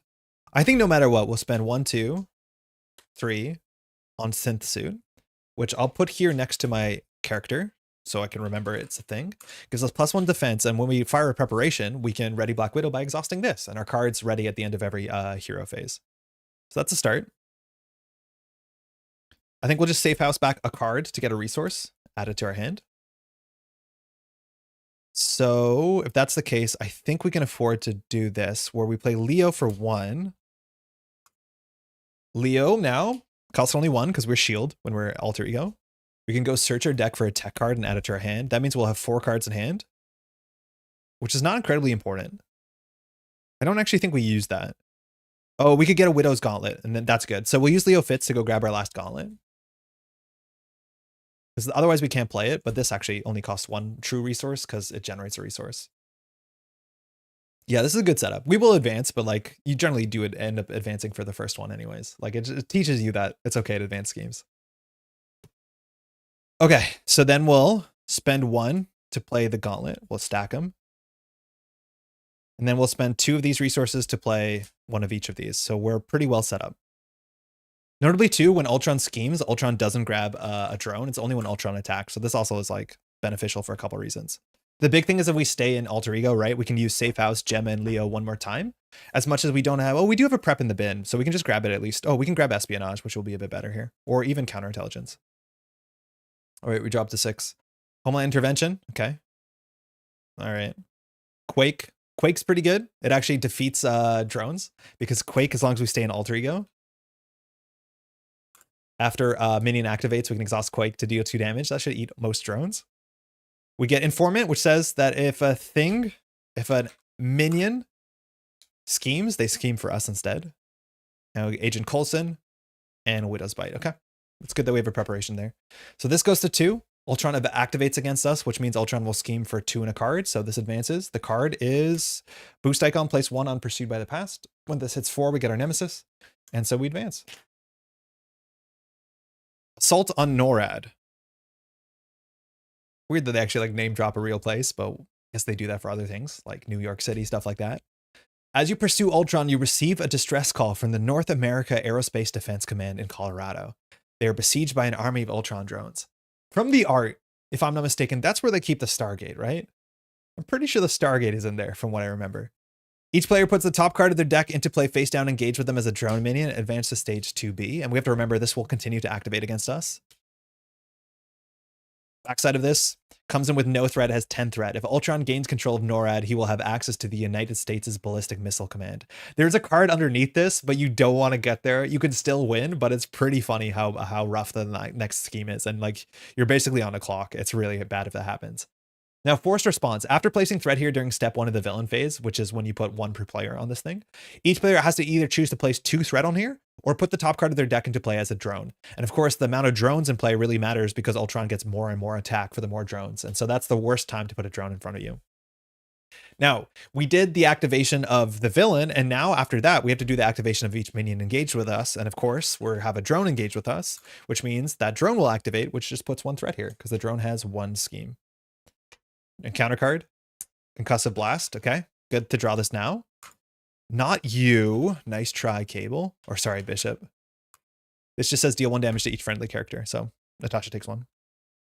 If we had allies, they would also get a bit hurt. It's back to us. I like that art. It's good art.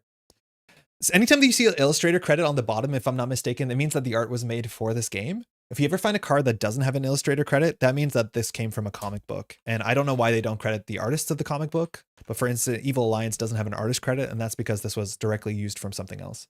I don't know why. Is Marvel not good at crediting their artists? I assume they would be. All right, so we probably want to flip up. We have a bunch of things to do. We are relatively well set up. We definitely want to use Leo and Gemma. 1 threat on here means we don't really need to do Homeland Intervention. And the Safe House gives us access to, I think Espionage would be pretty good to deal with Surge. Otherwise, we could do Counterintelligence, which is also kind of fine, but a bit expensive, but not bad. Let's search for a tech card. I don't know what we have. I think we have Grappling Hook, maybe? Grappling Hook is really good. Yeah, I guess it's just Grappling Hook. So we'll add a tech card to our hand. Thanks, Leo. So we have Gemma for tech, 2 gauntlets for preps. Once we play a prep, we draw. So let's just exhaust Gemma to play Widow's Bite, which draws a card. Prof X, not super good.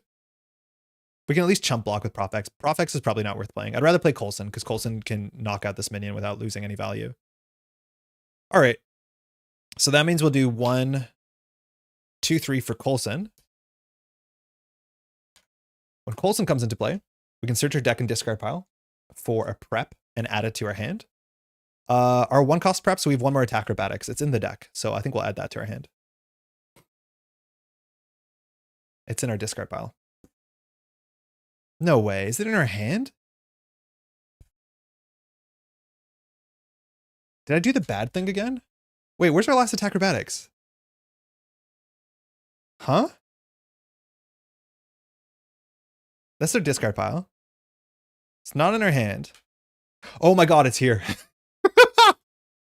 It's the droid. Yeah, I know. We're playing our own game of Clue. That's really funny. We're like to make the perfect play and then figure out, oh shit, I guess it's on the table. So I guess we'll just go get Grappling Hook. Yeah, that's fine. Yeah, lol. Yeah, that's really, really funny when you panic and be like, did I mess it up again? No, you're fine. Okay, we probably recover with Natasha because we get a full recover, and we want to get health because we end up taking a bunch of chip damage from droids. And so we got to be a bit careful there. All right, so that's from Coulson. We have 2 Grappling Hooks. We can play 1 for free. We definitely will. Yeah, we'll play 1, 2. We'll play Grappling Hook. Grappling Hook is also like almost guaranteed, not guaranteed, but it's a nice way that we can ready ourselves with the synth suit.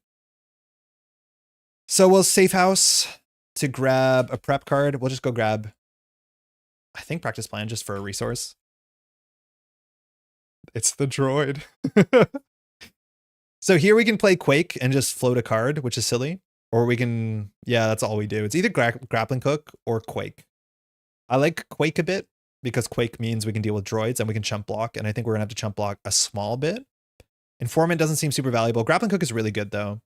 I think we'll just hold the grappling hook in our hand because we have all our resource generators. So we'll play quake for 2. I don't think our text is going to actually matter that much here. In theory, if we like hop down and stay hop down, if we confuse Ultron, it's worth something, but she's not bad. All right, we'll recover for 3. So we're up to our full health. We'll flip up. So we're going to use Agent Coulson to do, oh wait, 2 lightning icons. Oh, too bad. Forgot about that. Because we want to, yeah, it is what we thought it is. We want to get rid of this concussive blast. So we could have set up our turn to have 2 lightning icons. I think we will do that. So our hand was this. Oh, we really goofed it. Yeah, actually, I'd rather do that. But then we don't heal. I think that's better for us. But then we don't recover. Nah, F it. We'll just do the thing that we're going to do. We'll recover. Because to get rid of concussive blasters, we need exhaust concussive. We need to exhaust our hero and spend 2 energy icons. So I don't think we're going to attack Ultron this turn. We're going to attack Ultron next turn. If that's the case, Quake is going to probably chump block here because we're going to be attacked for 3 in a card. And so we'll just go ahead and remove 1 threat from here and just get ahead of the game a bit. All right, we'll pass. We have to remember to take this down. I got distracted a bit. All right, drawing up. What's good value in our deck? A Quinn Carrier would be pretty reasonable. Quinn Carrier is really good because it generates wild resources, and there's a whole bunch of attachments that require you to, to deal with them. Nick Fury is pretty good. Genius for Nick Fury is good. There's the Quinn Carrier. Look at all these energy icons. Look at all these energy icons. That is hilarious. Maybe Nick Fury will draw into them, but it's not often that you draw into a hand like that. Only mental icons. All right, Assault on NORAD. We put 1 there, and then we have to make a decision because Assault on NORAD says, now either place 2 more threat here or put the top card in the deck engage with you as a minion. Now, if that's the case, we can immediately fire Widow's Bite, but I don't want to. So I think we'll just put 3 threat there. So we're on 3. Ultron is now attacking for 3 in a card, and then we get a minion. So it's 4 in a card. Ultron is attacking. We'll block with Quake. Yeah, that's fine. So 4 in a card. 3 boost icons, so we know how the drill. We'll use Attack Acrobatics, which does 3 damage to Ultron. It's an attack, though, so we do take Retaliate.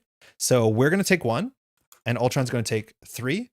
We fired a Preparation. So when we fire Preparation, we can do 1 damage. We'll do it to the drone. We lost an Espionage. And Practice Plan, we'll add it back to our hand.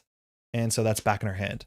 Notably, Black Widow's text box isn't an attack, so this attack doesn't take Retaliate because it's not an attack. So Villain takes 1 more. All right, we're on 16. Mind you, Quake is super defeated. And we're keeping the drones at bay, which is good. Our encounter card is Dark Design. I don't want to deal with this, so we won't. Place 1 Pursuit counter and Pursued by the Past, then the Villain schemes. The Villain schemes for 2 in a card. I'm just going to go ahead and grappling hook this. So Villain takes 1 damage. We cancel the effect on a Treachery. We're back to just 2 Widow's Bites, but our board is pretty good. All right, let's play Nick Fury and hope that we draw at least 2 energy cards. At a minimum, we could like maybe play Quinn Carrier and 1 energy card, but we have no Confuse in our hand, so we'll probably stay up on this mode. We'll play 1, 2, 3. No shot we're playing the Quinn Carrier, right? No shot. Wait, how many more resources are in our deck? Do we have the double energy? That'd be good. We have just the double energy. I don't think we keep the Quinn Carrier. We need to get the Quinn Carrier, though. I think there's a lot of attachments that require bespoke resources. So, yeah, I think that's unfortunate. I think we just can't do it. 1, 2, 3, 4. Yeah, that's it. And we get to play both of these for free. So Nick comes into play. Nick is just very good. The Rashida Yahim of this game. So we'll draw 3 cards. No energy. No energy. 1 energy. We can maybe do a Confuse on Ultron and hop down. It'd actually be pretty reasonable. Yeah, I think we will do it. No, actually, we should block with Nick. We'll get the Confuse, but we will probably just block with Nick here. So if that's the case, wow, we just can't take this damn Retaliate off. I really don't like that. So Agent Coulson for 2 off the main scheme. Nick is going to attack. It's going to do 2 damage and take Retaliate, which is fine. So the villain is down to 12. Then looking at our hand here,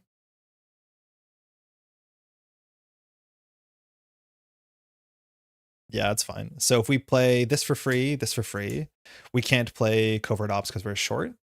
I do think we value a confuse. So if that's the case, then we wouldn't use Coulson. Do we want to confuse? I think we want to confuse. Are we decking out? We are decking out. We are decking out here. If we're decking out, we definitely want the grappling hook because we're going to draw 2 encounter cards. It's very likely we want to cancel one of those. Do we draw our nemesis? If we draw our nemesis, we could Widow's Bite to activate. This actually might be a reasonable time to draw our nemesis. This is a very interesting use of Face the Past, because Face the Past says to grab your nemesis. And if you grab your nemesis, we can Widow's Bite, which means we can use our synth suit. That being said, we don't have a good activation for Black Widow here. We could attack for 2, but then we take Retaliate 1, so it kind of feels like a wash. We're 1 resource short here. If we kept our Quinn Carrier, would actually be in a better spot. We play the Quinn Carrier and we'd clear the Concussion Blaster. So that's too bad. I just don't want to waste 3 cards here. Like, I think we just throw out the Acrobatics. So I'll spend 2 on the Grappling Hook. Then I'll just spend 3 on Covert Ops. So we won't use Agent Coulson. Covert Ops just says remove 3 threat and confuse the villain. And then that's that. We're going to deck out. That's fine. What will we do? Do we attack for 2 damage? I guess we do attack for 2 damage. We take 1 ourselves, which seems kind of silly. But like Ultron's on 12. Ultron will be on 10. No, I'm not feeling it. I'm not feeling it. It's probably not right. I don't know. We'll just keep this and then we'll draw some cards up. So we'll pass. We'll draw 4. Covert Ops, grant wards. There's the energy we need for Concussive Blast, and we have a target acquired, which is pretty good in this scenario. We deck out. We need to draw 1 more card. All right. Assault on NORAD gets 1, and I think we'll just put 2 more threat on there. We don't want to get a drone. Ultron will activate, so we have to put a drone in play. Attacking for 3 and a card. Our 5th card in our hand is Homeland Intervention. That's okay. And then our drone is here. So Ultron is attacking for 4 and a card because there's a drone. We'll block with Nick. Yeah, we'll block with Nick. So 1, 2, 3, 4. Boost icon, deal 1 damage to each character you control. The bad thing happened. Oh no. So this is what we were trying to warn about. This is exactly the scenario where Nick being on 1 health, not you, never you. Deal 1 damage to each friendly character. So that puts us on 1 damage. It puts Coulson down on 1. And then Nick Fury is actually defeated, which means this is a 1, 2, 3, 4 damage attack straight to our face. This can just get you. And this is definitely going to just get us here. So we just have to take 4 damage. It's unblocked. Now this minion is going to attack us. It's only attacking for 1. I don't want to block with Coulson here. We have to make sure we don't block with 1 damage allies, but that's the last Concussive Blast, so we just got a bit unlucky. There's a lot of deck left there. We're not going to block this. We have to take 1, because our encounter card might be an attack here. We have 2 encounter cards. First one is Rage of Ultron. Probably not a problem. Ultron attacks you. Discard the top card of your deck for each damage dealt by this attack. I'm just going to cancel that. When we cancel it, it does 1 damage. We'll clear the drone out. It was Face the Past. Next card. Repair Sequence. This one's not bad. I think this is a bit of a heal. Ultron heals 2 damage for each drone minion engaged with you. Luckily, we got rid of 1. If no damage was healed this way, this card gains Surge. Maybe that wasn't lucky. Maybe actually 2 damage to healing 2 is way better. Then, yeah, it turns out it was way better. We made a mistake. It's not good for us. So Sinister Strike comes in. This adds 1 here, and then Ultron attacks us. And again, anytime Ultron attacks, we put a drone in. So Ultron is now attacking for 4 on a card. Oofa doofa. We can block, which will keep Coulson around. Looking at our hand, it's okay. Not super good. If we flip down, we have access to Grappling Hook with Safe House, which is good. So we're going to flip down and recover here. So I think if that's the case, we're not going to block with our face so that we can recover. It means Concussive Blasters will stay for another round. This is good difficulty. This I appreciate. So we'll block with Agent Coulson. So it's 1, 2, 3, 4, 5, 6. We got rid of Master Plan, which is good. This pulls side schemes and Coulson is defeated. Back to us. Our board state looks a bit worse than it did a minute ago. That's for sure. Okay. All right. I wonder if I should have another holder for this. Nah, it's fine. Okay. What are we doing here? What are we doing here? I think we definitely need to recover 1 and 2 health. That's pretty frightening. We have 1 minion engaged with us, which is not that big of a deal.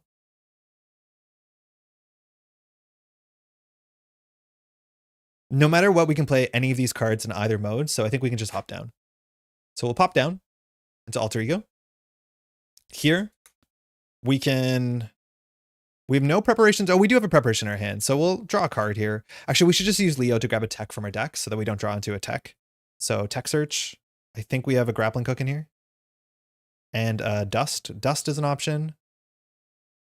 Dust is the only tech card in our deck. That actually might make this a grappling hook, if I'm not mistaken. That's the second time that's happened. I'm pretty sure this is a grappling hook. So Leo will just add a tech card to our hand. Prism Dust is pretty good. It can just immediately delete, what's it called? It actually technically immediately deletes 2 drones because it fires and then it's a preparation. So we deal 1 damage to another drone. So that's good. All right, we'll spend 1 on a drone, preparation to play target acquired. Very flexible card. Only 1 per player, but it cancels a boost icon. We draw a card with Natasha. It's a practice plan. That's perfect. So we'll play Grant Ward for free. Such a good new card. Man, what a cool design. There's some really cool allies in the latest box. Then we'll play, of course, Prism Dust for free. It's a tech card. We're sort our discard pile for a preparation added to our hand. We'll go grab our grappling hook. We'll rebuild. Then we will spend 2 on the grappling hook. Yeah. So actually we shouldn't have used Gemma here. Yeah, we shouldn't have used Gemma. We'll use 2 in the grappling hook because we can do Homeland Intervention and we can exhaust Gemma because she's a shield card to remove 2 from this. We also can use Grant Ward to exhaust for 2, but I think that's not that important. Grant Ward will just defeat the minion. I'm pretty sure this is a grappling hook. Oh, it's not. Okay, so I did the count wrong. Oh no, grappling hook's not a tech. Excuse me. Widow's Bite. I'm thinking of attack acrobatics. Excuse me. Attack acrobatics is not a tech. I didn't do it again, did I? Paranoia sets in, huh? Okay. Now we will definitely play practice plan, and I think I'll hold on to this because we want to play this next round to remove the threat here and confuse Ultron once more. Natasha will recover for 3. We're at 5. We'll probably recover 1 more time unless we draw an obvious way to get rid of the concussive blasters. All right, we rebuild every turn. We can put a lot of cards on the table if we go to Alter Ego, that's for sure. And we'll draw up. So second card, Under Surveillance. We probably want to attach it to this scheme, if any.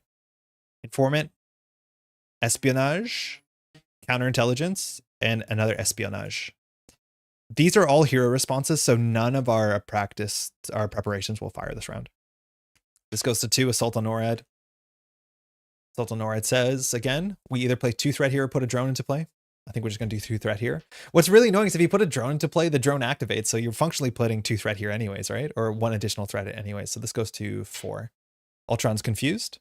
We draw 1 encounter card. Sinister Strike, okay. This is not the worst. So this places 1 threat, 1 token here and just gets Surge, because this attacks and the villain won't attack you in Alter Ego. And then we draw Swarm Attack. When revealed, each drone minion engage with your hero attacks. If no attack was made this way, put the top card of your deck into play as a drone. Our encounter card, just drawing a drone, is like pretty underwhelming. We got lucky here. This is a treachery. In fact, that's 2 treacheries. So if we want to keep Grant Ward around, we have to spend 2, which we can't. We can't. So we'll spend 1 on the first one. Then Grant Ward says, after you reveal treachery, you may spend a science resource, or mental resource, if you did not take damage equal to Grant Ward's attack and remove Grant from the game. This is the first time Grant is going to leave us. So we take 2, and Grant Ward's out of the game. I actually had downside text. All right, bye, Grant. Feels bad. Thinned our deck, though, so that's pretty good. All right, it's back to us. Oh, but we throw out our covert ops. Piss, actually. So this sucks because I missed the trigger. But we might not have thrown out covert ops because it is our thwarting card. I don't think I would have been confident enough just to get rid of this. So I would have done it, but like there is some cost to that because that's our big thwarting card on this turn. We have 1 more covert ops in the deck, which we have a small chance of drawing into. But with Coulson and Nick and covert ops out, we don't have that many like straight up threatening cards, thwarting cards. Yee. Okay, so that was bad. That was actually a really bad turn for that to go. We really need to get a Quinn carrier on the table because we can always have a wild resource, which can be a mental resource, of course. Okay, Natasha is on 3 health. We need to heal. I'm going to do a tech check. I don't think we have any techs in here. 2 attack acrobatics are in here, I think. Oh, we do have a grappling hook. No, sick. Okay, now we're teched out. So Leo will draw a tech.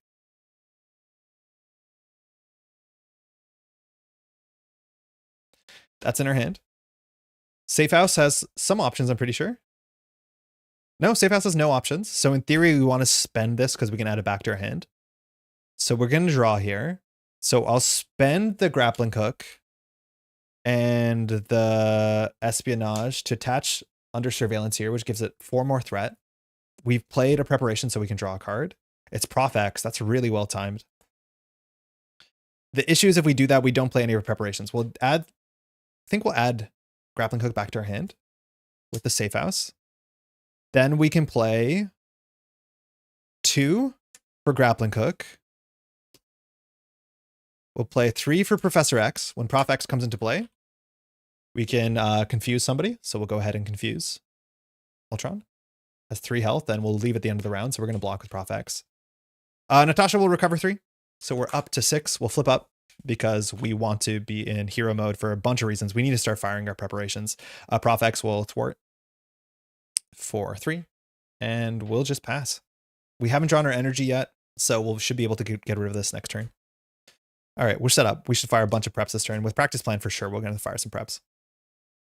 Hola, Supernut, how's it going? Free Winter Soldier. Oops. Draw our Genius. Where'd the card go? The card is gone. Wait, we're in a cardless world? Homeland Intervention. Dance of Death that can get rid of a bunch of drones, and we have practice plan. So we're going to use this practice plan for sure. Where'd the card go? Oh, there it is. That's good. All right, Assault on NORAD, we put 1 here. And then we can either put a drone or put 2 more here. We'll put 2 more here. It's on 4. Ultron is now going to attack, so we put a drone into play, and it's attacking for 5 and a card because there's a couple drones. If we wanted to, we can immediately Prism Dust, which would eat this drone, which would eat that drone. I think we actually are going to do that, because otherwise the only thing that we can fire at instant speed to deal with the drones is target acquired. So I'm going to Prism Dust. Prism Dust says when an enemy engages you, you can discard this to confuse and deal 2 damage to it. So we'll get rid of this one. It was a covert ops. Because we use a preparation, we can do 1 damage to another enemy. So we'll defeat the acrobatics. And then if that's the case, we can use practice plan to go add the Prism Dust back to our hand, which is really good against the drones. That's the case, we do another damage, which we'll do to Ultron. So Ultron will take 1. Not an attack, so it doesn't take retaliate. So down to 11. I'm pretty sure when you defeat Ultron, the next side of Ultron has really big numbers, but it doesn't spawn drones every time you attack. So it's a really good time to like get to that breakpoint. That means Ultron is attacking for 3 and a card. We'll block with Prof X. This boost icon has text. Android efficiency. It's HB. Choose to either spend an energy resource or put the top card of your deck into play face down, engage with you as a drone minion. I'm pretty sure we can afford to spend Dance of Death on this. Otherwise, we could cancel it with target acquired, but I think there's worse boost icons for us. Prof X takes 3 damage. Is defeated. Actually, no, hold on. Because we need energy icons in our hand. We still have 2. So we can get rid of the Concussive Blast. Counter card. All right, well, it's already up. Each player puts the top card of their deck into play. Engage with them as a drone. It's not too bad. I don't mind that too much. Didn't put any cards in here. Good. All right, it's back to us. We are ready. We have a drone. We have a bit of threat here, but we have a... this has to go to 14 for us to advance. We'll definitely play Winter Soldier because Winter Soldier is entirely free. Good old Winter Soldier. Comes in for less for every card that we've prepared. Good. I think we'll just go ahead and spend these 2 as much as the practice plan. So we'll spend 2 on Concussive Blaster. And we'll exhaust our hero just to get rid of this. This has been on the table for far too long, so we lose Retaliate, which is kind of important. Again, we need to go a bit faster than this. We need to start playing our Dance of Deaths and start doing actual damage. Okay. Ultron won't scheme. This needs to do some work. We're going to flip down and then grab some things back, like practice plan, or probably we'll get Prism Dust back. We can play Prism Dust. So we'll flip down. We can use Winter Soldier on either side, so let's get some more information. There's no more tech cards in our deck. We will use Gemma to play Prism Dust. Our first prep draws a card. Okay, it's Attack Acrobatics, that's good. We're going to deck out, so we'll draw a bunch of encounter cards, which is a bit ugly. We will use the Gauntlets to play Attack Acrobatics. So we need more board space. We'll use Safe House to search our deck and discard pile. Sorry, discard pile for a prep card. I think it'll just be another Attack Acrobatics. Actually, Espionage is fine. We haven't drawn a lot of the Surge cards, I don't think. We'll play the espionage. God, we have too much board state. This leaves us with this, which is not super useful. Do we have the Quinn Carrier in the bottom of the deck? If we do, we can play the Quinn Carrier, which we'll definitely draw. Yeah, I think we're going to keep this because the Quinn Carrier is in the bottom like 4 cards. So we'll definitely draw it and we'll play it cheaper with this. That's it already. Oh, sorry, Winter Soldier. We'll use Winter Soldier. I think Winter Soldier will just kill this minion. It's not the Quinn Carrier. It's a Dance of Death, though. Bummer. Takes 1 consequential. All right, we draw 1, 2, practice plan, 3, quake, 4, strength. The last card is the Quinn Carrier. It is 5. We get an encounter card. We shuffle, and we're going to draw another. This being on 4 is like not great for us. Winter Soldier could have threaded for 2, which like technically only threats for 1 because then the little drone will scheme. So we have to do a lot of threat work this turn. Our last card we draw is Nick Fury. Ooh, that's actually really good. All right, so we put 1 here. Then Assault on Norad says either put a drone or 2 more there. We'll put 2 more there. Ultron would scheme for 2 in a card, but it's confused. We draw 2 encounter cards. First encounter card, Android Efficiency. We just saw this like 3 times in a row, right? Each player puts the top card of their deck into play, has a drone. Fine. Next card. Ooh, Invasive AI. This is a side scheme. It comes in with 3 threat. And it says when revealed, each player discards the top 3 cards of their deck. So not a huge effect. We lose Dance of Death, Face the Path, and Practice Plan. That actually turns on Safe House 29, which is pretty sick. Now, if we don't deal with this, we draw an extra encounter card, which we don't want that to happen. So we should deal with that for sure. We technically have 4 thwart. With Quake, it's 5 thwart. With Nick Fury, it can be up to 7 thwart. So we're going to deal with this. We're going to deal with that. And I think this drone is going to be obliterated by probably attack acrobatics. So we don't have to attack it ourselves. We're also quick to getting our Nemesis into play. And if we draw our Nemesis, we're going to use target acquired. So we can't draw our Nemesis during the activation because then the Nemesis will actually activate against us, which is something we want to avoid. Okay. Lots of things we can do here. We have tech cards in our deck. So let's go search for... Actually, how many tech cards do we have in our deck? I think we have none. I think we're all teched out again. Because we have 2 Grappling Hooks, 2 Widow's Bite, our Synth Suit, and Prism Dust. I don't think we have any other tech cards, so this doesn't do anything. Okay. So we can draw a bunch of cards with Nick Fury. We can also get our Quinn Carrier down. I think we'll get our Quinn Carrier down. We actually should just Safe House first to get Practice Plan back in our hand, and we'll play Practice Plan, which draws a card.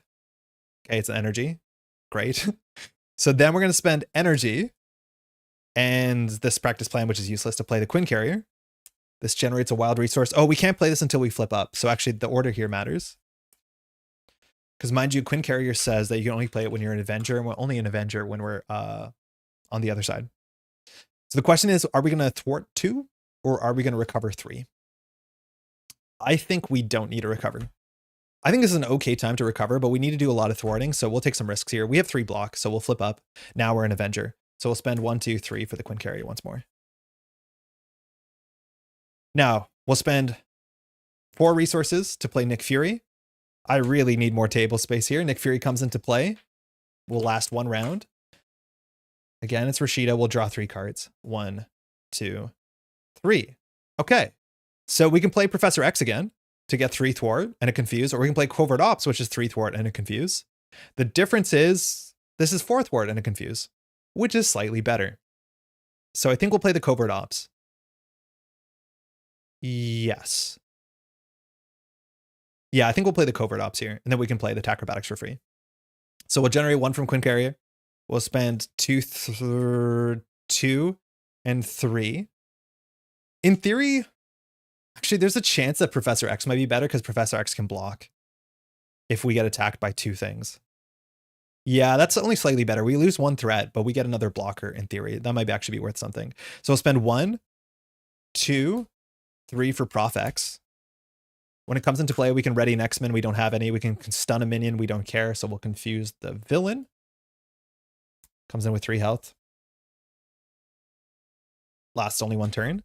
Then we can just exhaust a gauntlet to play our last attack acrobatics. This board state is a bit much, but we'll generally use a bunch of these cards. Okay, and then it's up to us to do things. So Prof X will exhaust the clear invasive AI. Good. Winter Soldier and Nick will just bring this down. So 7 goes to 3. Again, there's a big threshold here.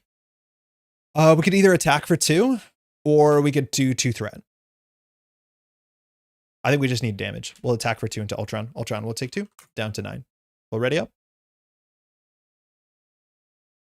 We're not going to deck through, but the problem now is our deck is so thin because all our cards are on the table that we will like cycle through our deck very, very aggressively.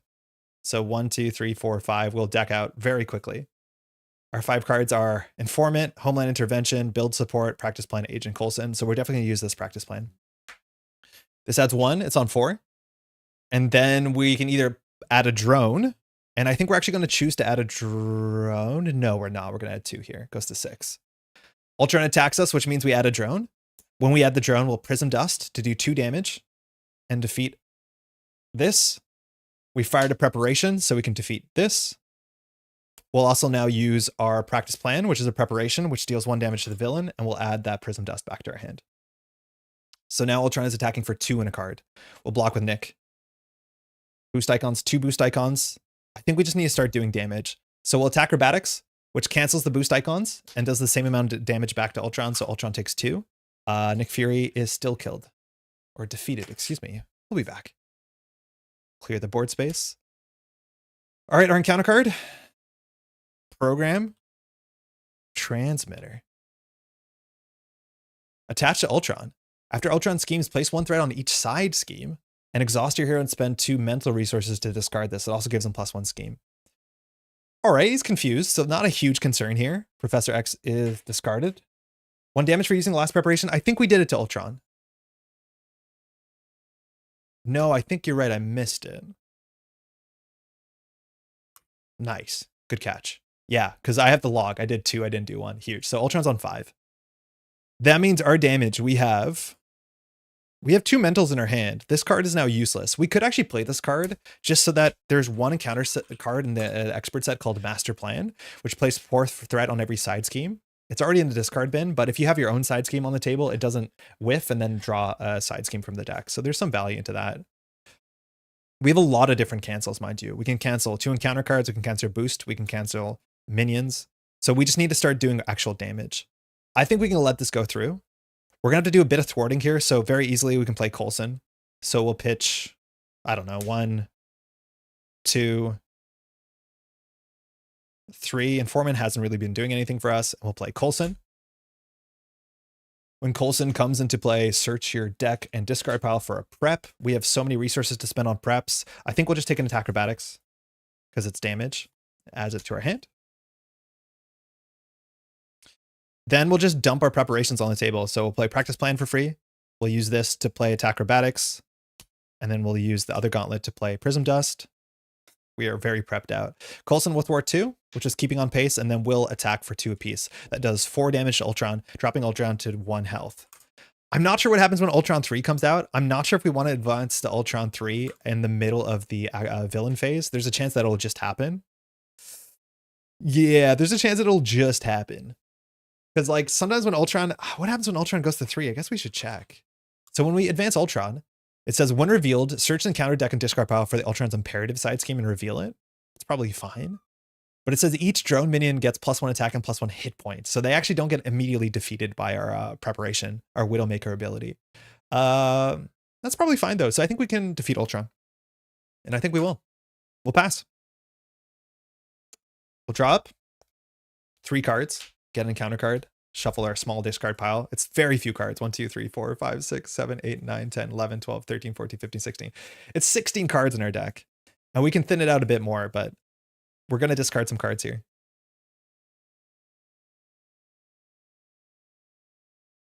Man, the Widow with all these preparations. Practice Plan is really good. Like, that's the best card. Like, Prism Dust is fine.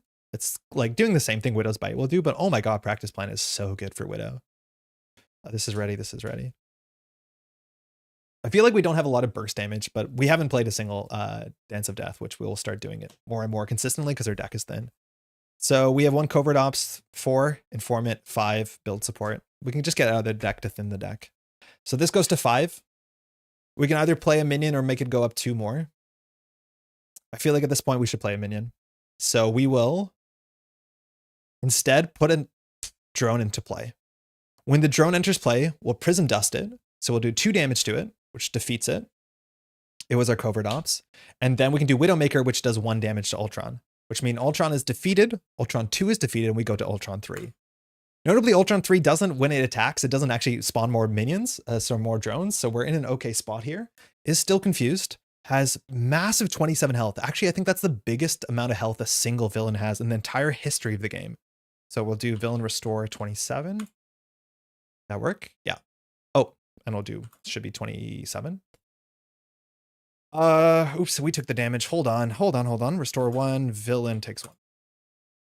And now it says, when revealed, search the encounter deck and discard pile for Ultron's Imperative. I don't know if we've seen that so far. It might still be in the deck. Yeah, it's in the deck.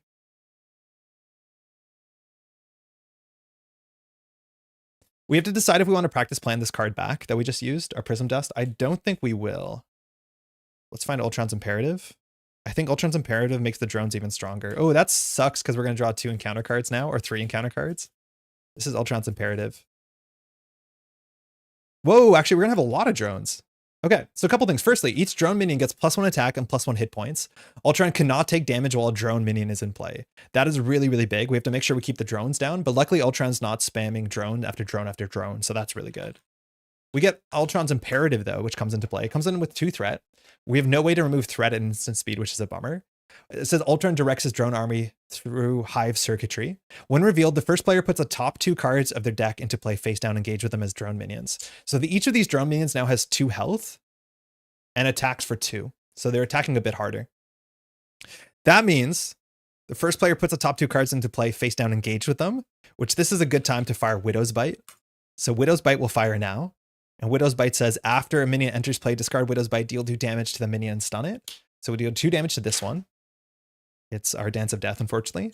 Then Widowmaker will do 1 damage to this, and Practice Plan will return the thing that we just discarded, the preparation, back to our hand. That's a preparation, so it'll defeat this one. That's our Homeland Intervention. So that's good, because Ultron can now take damage, but otherwise, yeah, we have to deal with this quickly. At least we'll draw 3 encounter cards and hopefully be okay. We have 2 encounter card cancels with Grappling Hook, but let's see how this goes.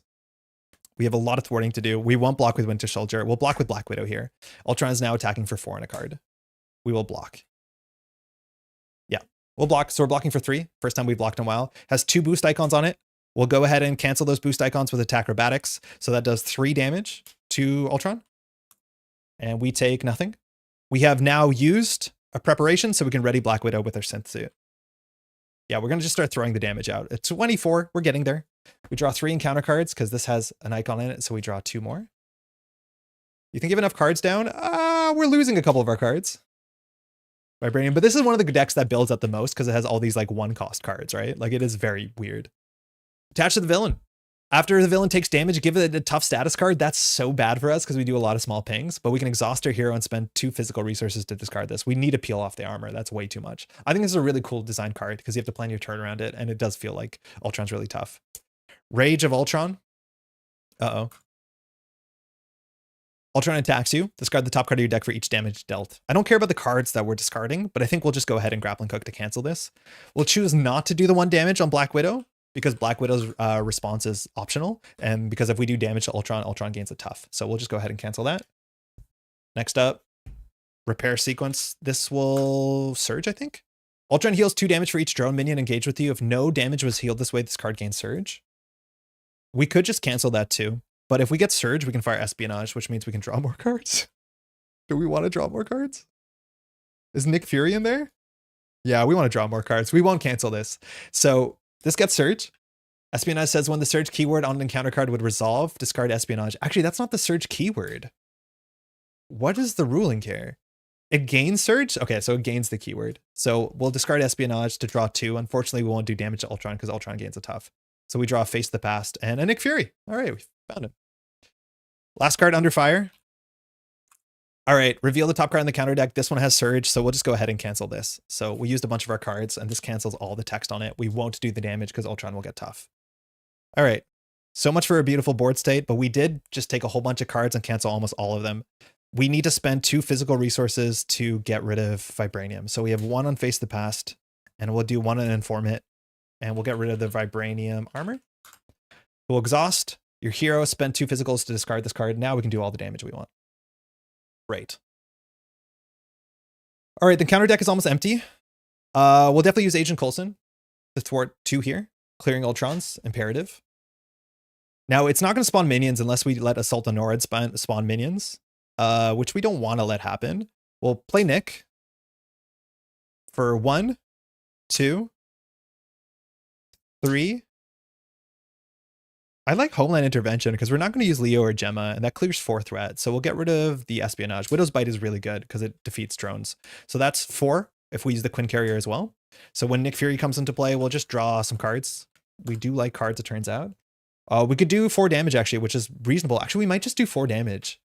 I feel like we're so set up at this point. Like 3 cards is unlikely to make a huge change. The only card that we really want to draw is like Practice Plan. And we have 2 in the deck. How many Dance of House of Knives do we have? House of Knives. Dance of Death. We have 1 Dance of Death left. We'll draw 3 cards. Otherwise, we can do 6 damage to Ultron. And that seems like a lot of damage. Is 4 damage worth 3 cards? On this board state, I think we're okay with taking the damage. We'll just do 4 damage to Ultron. Let's try and close the game out. Ultron goes down to 20. We'll thwart for 2 on this. He said, talking about the damage. We'll attack for 2 on Ultron. Down to 18. Then we'll play Widow's Bite for free.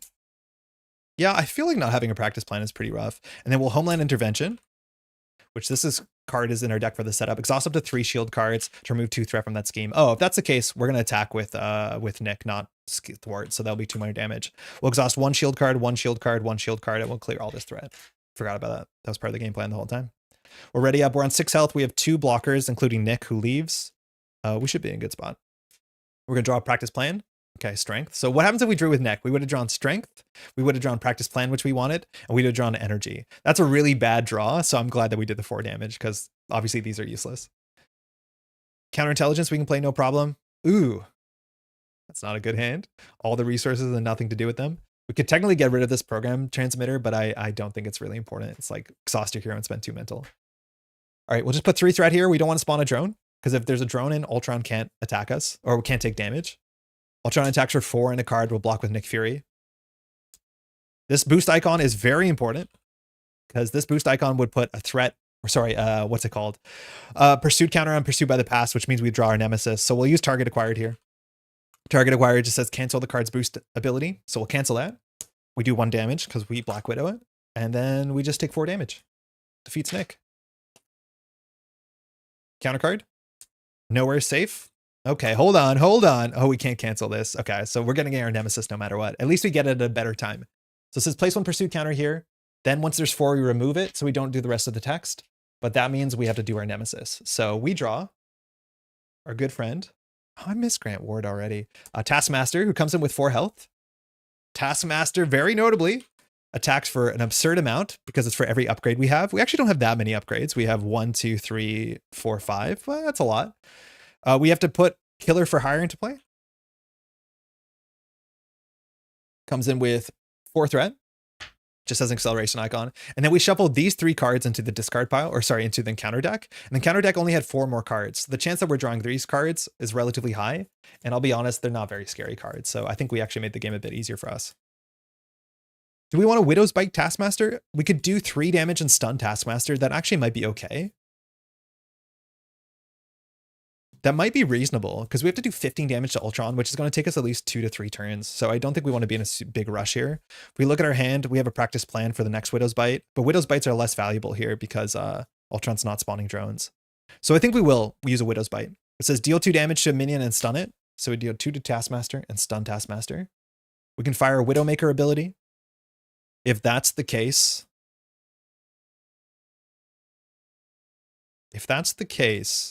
I think we do the 1 damage to Ultron. I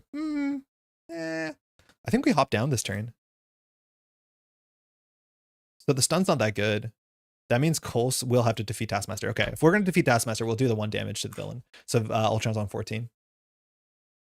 Okay, it's back to us. This is a good time before we deck out to go search our discard pile for our favorite cards.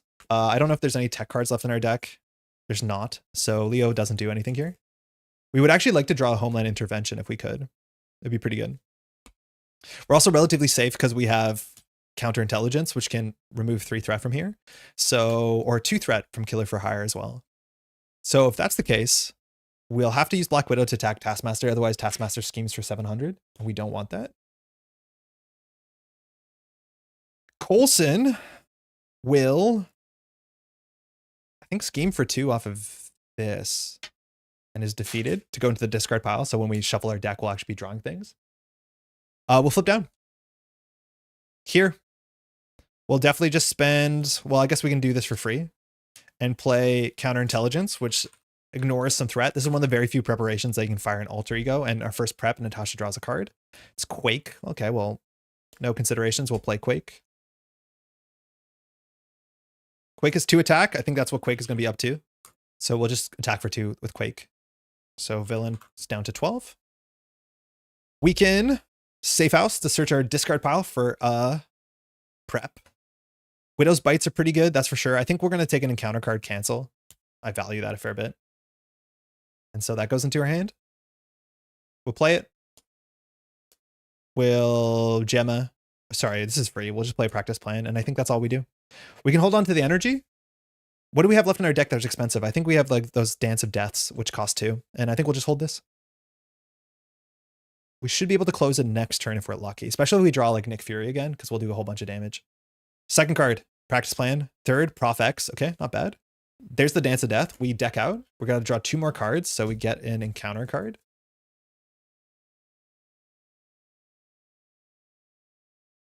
Again, there is another scheme behind Assault on NORAD, so if it does clear, it's like not the end of the world.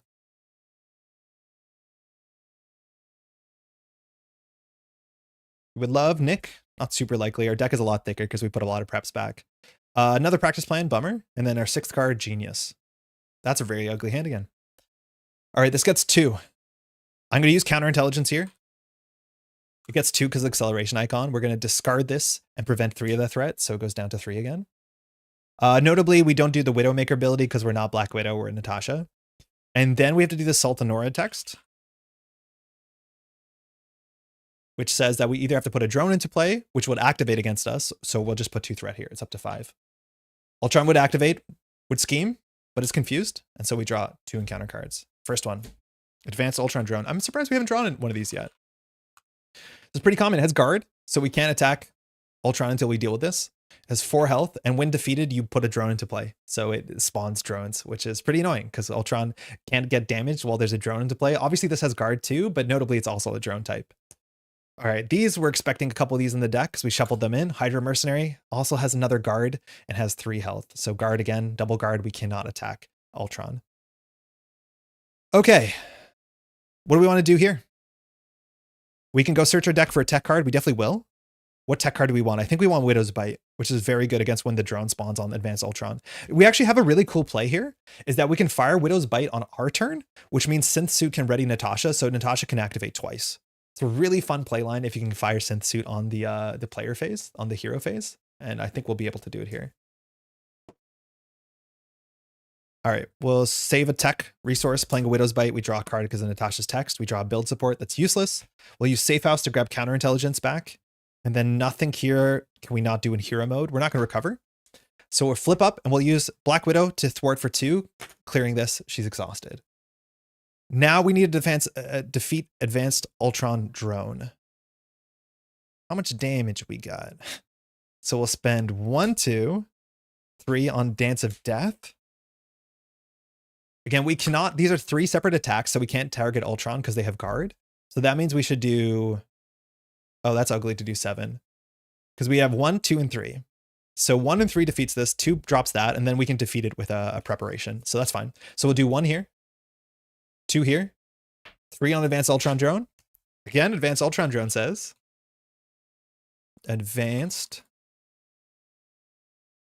It says, when it's defeated, the engaged player puts a top card of their deck into play as a face down, engaged with them as a drone. So the drone comes into play, and the drone has 2 health.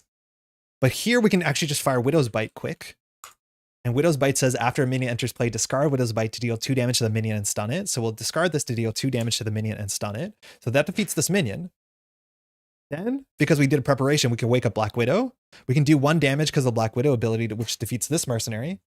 And then we can use Practice Plan to return that to our hand, which is another 1 damage to the villain. That's sick. That's really, really good. I like it. And there's other ways if you play like aggression that you can fire Synth Suit more aggressively on your turn. And I think there's actually some really interesting aggression preparations to do with plays like that. Hey, Roshni popped in to say hello. Gonna wind back to the start of the stream to listen as I go about my Friday evening routine.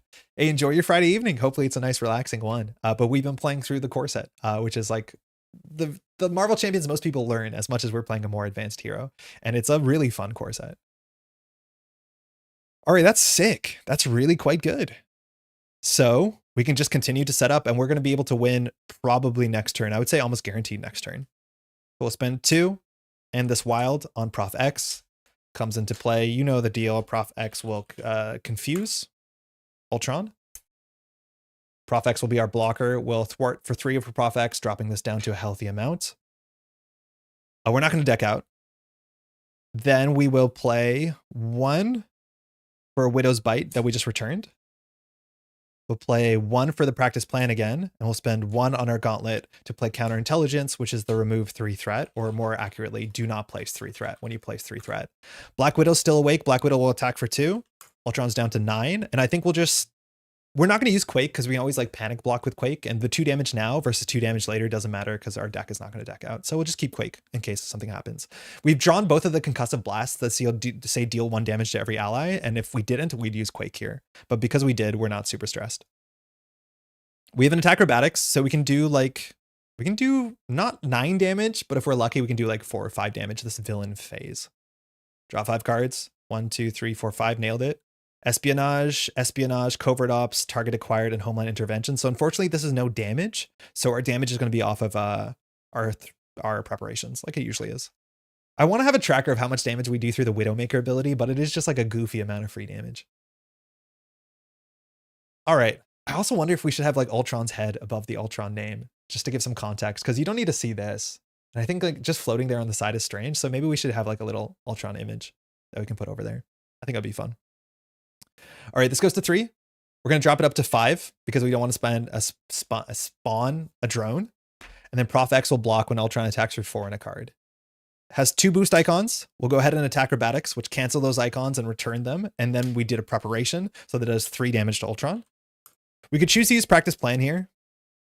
I think I'd rather use Practice Plan on... Actually, no, that's the most amount of damage. So we'll Practice Plan to return that to our hand. And that does another damage because that was a preparation.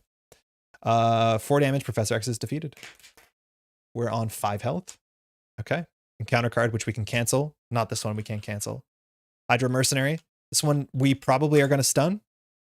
Technically the same card, different border. Comes in with 3 health. That means we'll Widow's Bite it to deal 2 damage. And then we'll do Black Widow, which is 1 more damage. So we defeat this because this thing had guard. So we need to get it out of the way. That means on the table we have 4 damage. We're 1 damage short. We're just 1 damage short. But that shouldn't be an issue. Almost no matter what happens, Ultron will defeat himself whenever he attacks. So we got there. We'll attack for 2. We'll attack for 2. That drops Ultron down to 1. Quake is defeated by consequential. And then what we do here is not super important, so I won't stress on it. We'll play attack acrobatics for free. We'll play target acquired for free. We'll play espionage for 1. We'll play espionage for 1. We'll exhaust 3 shield cards to clear all this threat, and we'll pass. Draw 5. Proc both Widow Bites on the minion. 4, 5. Oh my god, yeah, we could have won. We had 2 Widow's Bites. Jonathan, huge shout out. I missed that. We could have done 4 damage and then 1 damage. So we could have done 2-1, 2-1, and we would have defeated this round. Yeah, that's strictly better for sure. I missed it. I forgot we had 2 Widow's Bites because you can do it because we can assign the damage to Ultron because guard doesn't care because Widowmaker's not an attack. That being said, we'll be fine here because we're just gonna put 3 there. Ultron attacks for 4 in a card. We'll block. Boost icon. We can still cancel it. When a boost card is turned face up, discard attack acrobatics to cancel the boost icons and deal 1 damage to the villain. It has no icons on it, but hey, That is a preparation, and so Ultron takes the final amount of Widowmaker damage, and Black Widow defeats Ultron, goes down to exactly 0 health. Sick. I do think Widow got a lot better. That is for sure. And I actually really want to play Aggression Widow. I don't know the names of any of the cards, but there's a bunch of interesting aggression preparation cards that have like really weird shelf life that require you to have the minions and you attach to the minions, and when the minion dies, something happens. And that is actually kind of cool when you can play them over and over and over again. Like maybe the problem with playing aggression is that you can't flip down that much because you don't have confuse. But with Professor X and 2 copies of Covert Ops, you can actually like afford to confuse a fair bit because you definitely need to flip down, which I do think you can have enough thwarting in your deck even if you play aggression, just off of like having the new basic ones. That's Ultron. I think it's really fun. The fact that you actually have to deal with a lot of chump minions or minions all the time really does change up your strategies. And there's certain decks that you can build that just like really work on this scenario. And there's a bunch of villains or a bunch of heroes, excuse me, that really struggle to do with this one. I think it's a good core set. Rhino teaches you the rules. Klaw gives you some fun challenges, and then Ultron really pushes you to make sure that you're planning for the future and dealing with all the things that come up. For what it's worth, like we played Ultron 2 and 3 because we're playing on Expert. If you play Ultron 1, after Ultron attacks, either place a threat on the main scheme or put a minion in. And I think it's actually really interesting. There's not a lot of villains like this, where Ultron 1 jumping to Ultron 2, the only difference is the stats go up, but you don't actually get you don't have a choice anymore. So drones are still showing up turn after turn after turn after turn. Once you hit Ultron 3, the trade-off is that you don't spawn drones anymore, but Ultron is technically bulletproof if you haven't dealt with the drones. And for multiplayer, there's more players, so there's more chances to have drones in front of every player, so that complicates things. But the fact that he doesn't spawn consistently drones, as long as you're okay with Assault on NORAD, makes it in some ways easier. Like it doesn't always get harder. It feels like Ultron 2 and then Ultron 3, that's when obviously you're set up at that point, but things actually get easier from that point forward. Really interesting. I do want to show this off because this is one of my favorite schemes. If Ultron does end up getting into NORAD and gets control of the American missile system, this is the final scheme. It says, countdown to oblivion. Ultron has seized control of NORAD. It's only a matter of time before he overcomes the command safeguards and launches the nuclear arsenal. When revealed, each player puts a top card in play as a drone, whatever. But this card on the back, not only does it have a very small threshold of only 5 per player, so that it's up to you to save the world from nuclear Armageddon. It says threat cannot be removed from this scheme. So no matter what, if you're just putting 1 per turn in here, you lose in 5 turns, let alone if Ultron ever schemes, it's just over. It's like almost too late, but technically if you're very, very just like send it in the last minute, it's so exciting if you ever end up advancing to this and just saying like, things are messed up, we can't threat anymore, just deal with Ultron. And that's just like a very cool photo finish if you end up here. Generally, if you end up here, you lose. Like this is really, really hard to deal with. So you have to kind of treat Assault on NORAD like it is the final scheme, but it's cool that there's like an exciting thematic ending to it. All right, that's probably it for today. I got to rest my throat. Talking too much every time. It's like 2 days there's a stream I talk too much and I get better and I get worse. I got to take care of myself better. But thanks so much for everyone who's hanging out. If you're watching the VOD here, enjoy some Marvel Champions. It's kind of been our Friday ritual, which has been good fun. The new Agents of S.H.I.E.L.D. thing, haven't played too much of the box in the last couple of weeks. My partner and I are playing through it and we're going to finish it 2 players, which has been fun to see the differences. We just finished on this channel, mind you. We did a whole playthrough of what's it called? Aggression Nightcrawler through Age of Apocalypse. The next thing I'm going to put up on the channel, I've done some other tech work for this to set it up too, and just to show it off. We're going to play through one of my favorite other boxes, which is this box, Sinister Motives. And so we'll be doing the whole campaign mode and playing through it and tracking all the experience. We have a setup that can track the experience, which is good fun. I think there's some sound effects attached to that. Hopefully they're not too long. But we're going to be going through some Sinister Motives. We're going to do it offline and record some videos. It might take me a while to get through all of it because obviously Netrunner's popping off right now and I'm pretty busy with some Netrunner stuff. But if we have some downtime, I'll just record some games and not a lot of editing happens because of course the cards are part of the overlay we do live. And if that's the case, we're going to be playing Cable Protection, which is something I haven't ever played. And I think with Ascani-san, you could actually play some Protection Cable and it's kind of an interesting deck. I think Cable solo, let alone Cable with multiplayer, is just a really, really fun hero.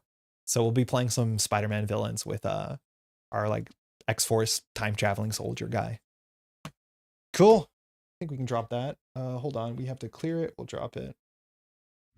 That's mostly it. Thanks so much for hanging out. Hopefully you have a good weekend. If you're out there playing some Netrunner this weekend, good luck at your districts. And otherwise, we'll be back on Tuesday. I think there's spoilers on Null Signal Games' website throughout the whole weekend. So hopefully you're enjoying them. The stuff that came out today is absolutely hype. So hopefully you enjoyed that. And we'll be back in the next one. Thanks for hanging out. We'll see you in a bit. Ciao.